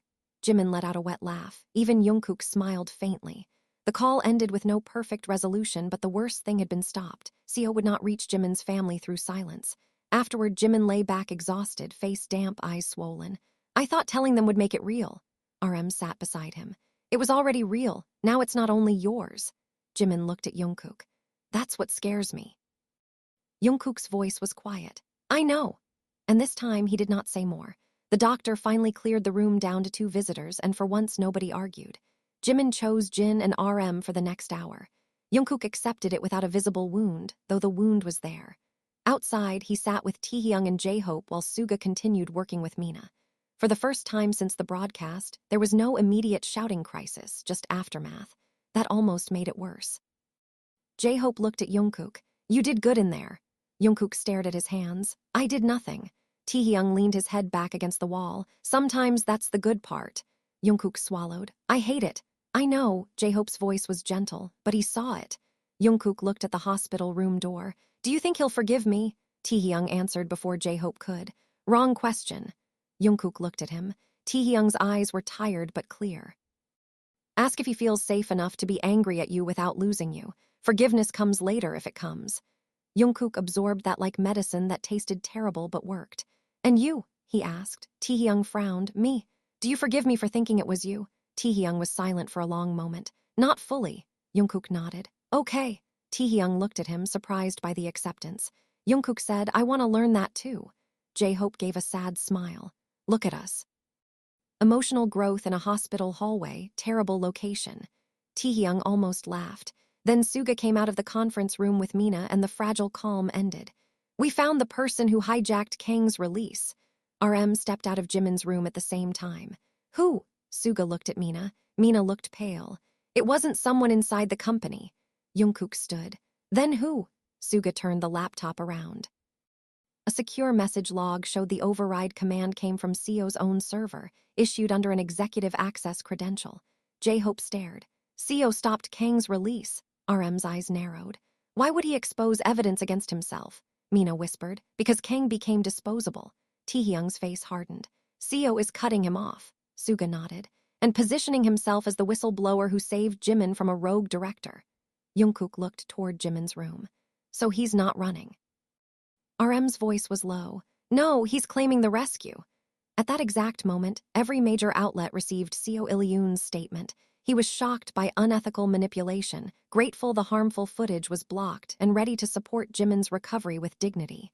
The room went dead silent. Then Jin's voice came from inside JIMIN's room, sharp with disbelief. That bastard! JIMIN had seen it too. Seo Il-yoon understood what Kang understood, but he played at a higher level. Kang shaped footage. Han weaponized contracts. Seo claimed morality after funding both. By 8:40 a.m., his statement was everywhere, clean and sympathetic, dressed in concern so polished it almost reflected light. He condemned manipulation. He praised JIMIN's courage. He offered to cooperate with review. He expressed sorrow that vulnerable artists had been placed under pressure. He did not mention emotional mapping, family context audio, funding conditions, or the question he had asked before JIMIN ever signed.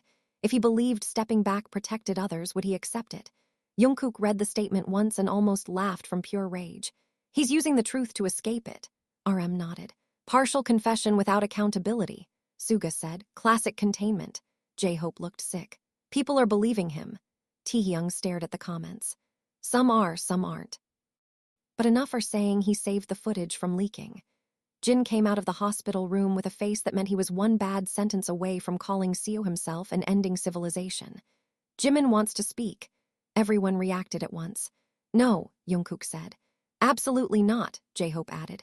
Doctor will murder us, Taehyung said. RM held up a hand. Speak how? Jin looked at them.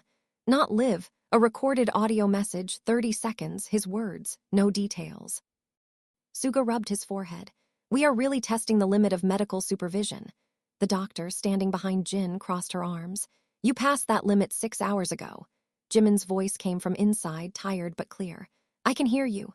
Everyone went quiet. The doctor turned toward the room. 30 seconds lying down, one take, then everyone leaves him alone. Jin nodded quickly. Yes. The doctor looked directly at JUNGKOOK. Especially you. JUNGKOOK blinked. Why especially me? Because your face looks like an emergency. JIMIN laughed from inside the room, weak but real. The sound stopped everyone. It was small, exhausted, and nowhere near healing, but it was the first laugh that did not break in the middle. JUNGKOOK looked down, fighting a smile and tears at the same time. Fair, he muttered. They recorded JIMIN's message with no camera, only audio. He refused dramatic background music, refused sentimental wording, refused anything that sounded like a campaign. His voice was hoarse, and that was the point. This morning, statements are being made by people who speak as if they protected me. I want to say clearly that blocking harm after helping create the conditions for harm is not protection. I am cooperating with independent counsel. Please do not turn my recovery into anyone's redemption story. That was all. 30 seconds. No names, no medical details, no family exposure. But the meaning was unmistakable. RM posted it through the verified channel after legal cleared the wording. The reaction was immediate and violent. Seo's clean statement cracked. Journalists began asking what conditions JIMIN meant. Fans began comparing timelines. Editors resurfaced the forensic comparison. Legal analysts pointed out the phrase redemption story. The shell page evidence became more significant. Mina's concern memo, stripped of private details, was referenced by counsel as preserved material. Han went silent. Kang's representatives denied wrongdoing, then stopped answering calls. Seo's team issued a second statement, more defensive than the first, and that was when RM knew they had finally hit the right nerve. In the hospital room, JIMIN listened to none of it. The doctor had sedated him lightly for rest, and Jin had personally confiscated his phone. You're stealing from a patient, JIMIN murmured, already half asleep. Jin tucked the phone into his pocket. I'm protecting national treasure from himself. JIMIN's eyes drifted toward the door. JUNGKOOK, Jin looked out. JUNGKOOK was there, sitting in the hallway again, head against the wall, finally dozing in a position that looked deeply uncomfortable. Still outside. JIMIN's lips curved faintly. Good. Jin sat beside him. Good that he's outside. JIMIN closed his eyes. Good that he stayed. Jin watched him fall asleep and felt something inside him loosen and ache at the same time. Outside, the members gathered in the waiting area like survivors after a storm, except the storm had not ended. It had only moved into legal channels, public discourse, and private recovery. RM spoke with counsel. Suga secured backups. J-Hope coordinated with trusted staff. Taehyung checked on Jimin's brother and parents. Mina gave a full recorded statement. JUNGKOOK slept for 18 minutes before jerking awake, instantly looking toward Jimin's door. J-Hope put a cup of vending machine coffee in his hand. Drink. JUNGKOOK stared at it. I hate this coffee. Drink. JUNGKOOK drank. Taehyung sat beside him. Seo's second statement is already worse. JUNGKOOK nodded. Good. You're not going to say anything. JUNGKOOK looked at him. No. Taehyung raised an eyebrow. Really? JUNGKOOK looked through the glass at Jimin sleeping. He said not to let them make me hate myself. He didn't say I had to turn that hate into content. J-Hope smiled faintly. That's annoyingly mature. JUNGKOOK took another sip and grimaced. This coffee is punishment enough. Hours passed in a strange blur. Morning became afternoon. Reporters multiplied. Company representatives tried to enter and were denied unless accompanied by counsel. Han sent one message requesting a private conversation with RM. RM replied through legal. Kang's office was locked. Seo's team attempted to contact Jimin's parents and failed because Jimin's father, apparently now fully activated, answered once and said, "Talk to the lawyer," then hung up. Jin called him a legend. Jimin slept through most of it. When he woke near evening, the room was quieter. The machines still beeped. The city still moved outside. His body felt heavy, but the panic was not sitting on his chest the same way. Jin was asleep in the chair, mouth slightly open. RM was typing by the window. JUNGKOOK was not in the room.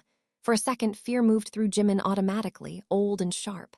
Then he turned his head and saw him through the glass, standing outside with a food bag in one hand and 2 drinks in the other, arguing silently with J-Hope about whether hospital soup counted as real food. Jimin watched them for a moment and the fear eased. Not gone, but answered. RM noticed he was awake. Hey, Jimin's voice was rough. Is it over? RM walked closer. No, Jimin nodded. He had expected that. Are we okay? RM looked at Jin sleeping, JUNGKOOK outside, the messages on his phone, the evidence files, the headlines still shifting, the legal war beginning, and the youngest member trying to learn how to love without breaking doors down. No, he said honestly. But we're together. Jimin closed his eyes. That's worse sometimes. RM smiled faintly. Yes. Jimin opened his eyes again. And better. Yes. A few minutes later, JUNGKOOK came in only after RM asked Jimin if it was okay. He placed the food on the table and stayed near the chair, not the bed. Jimin looked at him. You can sit. JUNGKOOK sat immediately, too immediately. Jimin gave him a tired look. Don't look trained. JUNGKOOK blinked. You told me to listen. RM turned away to hide a smile. Jimin sighed. Not like a military dog. JUNGKOOK's mouth twitched. I'm adjusting. The silence after that was almost gentle. JUNGKOOK opened the soup container, then stopped. Can I? Jimin knew what he was asking. Can I help? Can I feed you? Can I be close? Can I care without taking over? Jimin held his gaze for a long second. You can put it there. JUNGKOOK placed it on the table. Okay. Jimin picked up the spoon himself. His hand shook slightly. JUNGKOOK saw it but did not move. Jimin also saw him seeing it. You're allowed to notice, Jimin said quietly. You're not allowed to panic. JUNGKOOK nodded. Okay. Jimin ate one spoonful. Then another. It was not cinematic. It was not dramatic. It was just soup in a hospital room after a night that nearly destroyed them. And somehow it felt like a claim stronger than any public statement. Later, when Jin woke and immediately demanded to know why nobody saved him soup, when J-Hope came in pretending not to cry again, when Taehyung brought news that Jimin's brother was safe, when Suga said the evidence backups were secure in 3 separate places and refused to say where, Jimin looked around the room and understood something he had resisted for too long. Being loved did not make him free from pain. It made pain witnessed. And maybe, for now, witnessed was enough. Then Mina knocked at the door one last time before leaving with counsel. She bowed to Jimin, eyes wet. I'm sorry. Jimin looked at her for a long moment. Don't apologize and disappear. She blinked. He continued, voice tired but firm. Testify. Mina nodded. I will. After she left, RM's phone buzzed again. Everyone turned, tense by instinct. RM checked it and his expression changed. It's from counsel. JUNGKOOK stood. What? RM read the message once, then again. Seo has requested a mediated settlement before formal filing becomes public. Jin scoffed. Of course he has. Suga's eyes narrowed. What is he offering? RM looked at Jimin. Full cancellation of the solo campaign, withdrawal of disputed documents, private apology, and compensation. J-Hope's face tightened. In exchange for silence? RM did not answer fast enough. That was answer enough. JIMIN looked down at the soup in front of him. The room waited. This was the decision everything had been circling since the first collapse. Silence with safety or truth with consequences. JUNGKOOK watched him, every instinct screaming, but he stayed quiet. JIMIN finally lifted his head. His face was pale. His body was exhausted. His voice, when it came, was not loud. It did not need to be. No. Jin closed his eyes, proud and afraid. RM nodded slowly. Suga's mouth curved with grim approval. J-Hope exhaled like he had been holding his breath all day. Taehyung smiled through tears. JUNGKOOK looked at JIMIN like he was seeing him return to himself piece by piece. JIMIN continued, I don't need a redemption story. I don't need a beautiful exit. I don't need hush money dressed as care. He looked at JUNGKOOK, then at all of them. I need the truth to stop being negotiable. Nobody spoke for a moment. Then RM picked up his phone and typed the answer to counsel. Decline settlement. Proceed. JIMIN leaned back, exhausted but steady. Outside, the sun began to fall, and the hospital room filled with orange light that did not heal anything but made every face visible. For the first time since the broadcast, JIMIN did not feel like the story was being written around him. He had claimed his own line, and everyone in the room knew the next chapter would cost them. By midnight, the formal filing was ready, the evidence was secured, and JIMIN was finally sleeping without a phone in his hand. JUNGKOOK stayed outside the room again, not because he was banned, but because he was learning the difference between absence and respect. RM stood by the window, reading the final legal summary while Jin, Suga, J-Hope, and Taehyung sat in exhausted silence. It almost felt like the night had ended. Then RM's phone buzzed with one final message from an unknown number. Not Mina, not counsel, not anyone they could trace. It contained only a photo taken years ago, before the scandal, before the contracts, before the live broadcast, before any of them knew they were being studied. In the photo, JIMIN and JUNGKOOK were asleep in a practice room, shoulder to shoulder, while Kang Minhee stood in the mirror's reflection holding a camera. Under the photo was one sentence. Kang was filming them long before CO paid him to.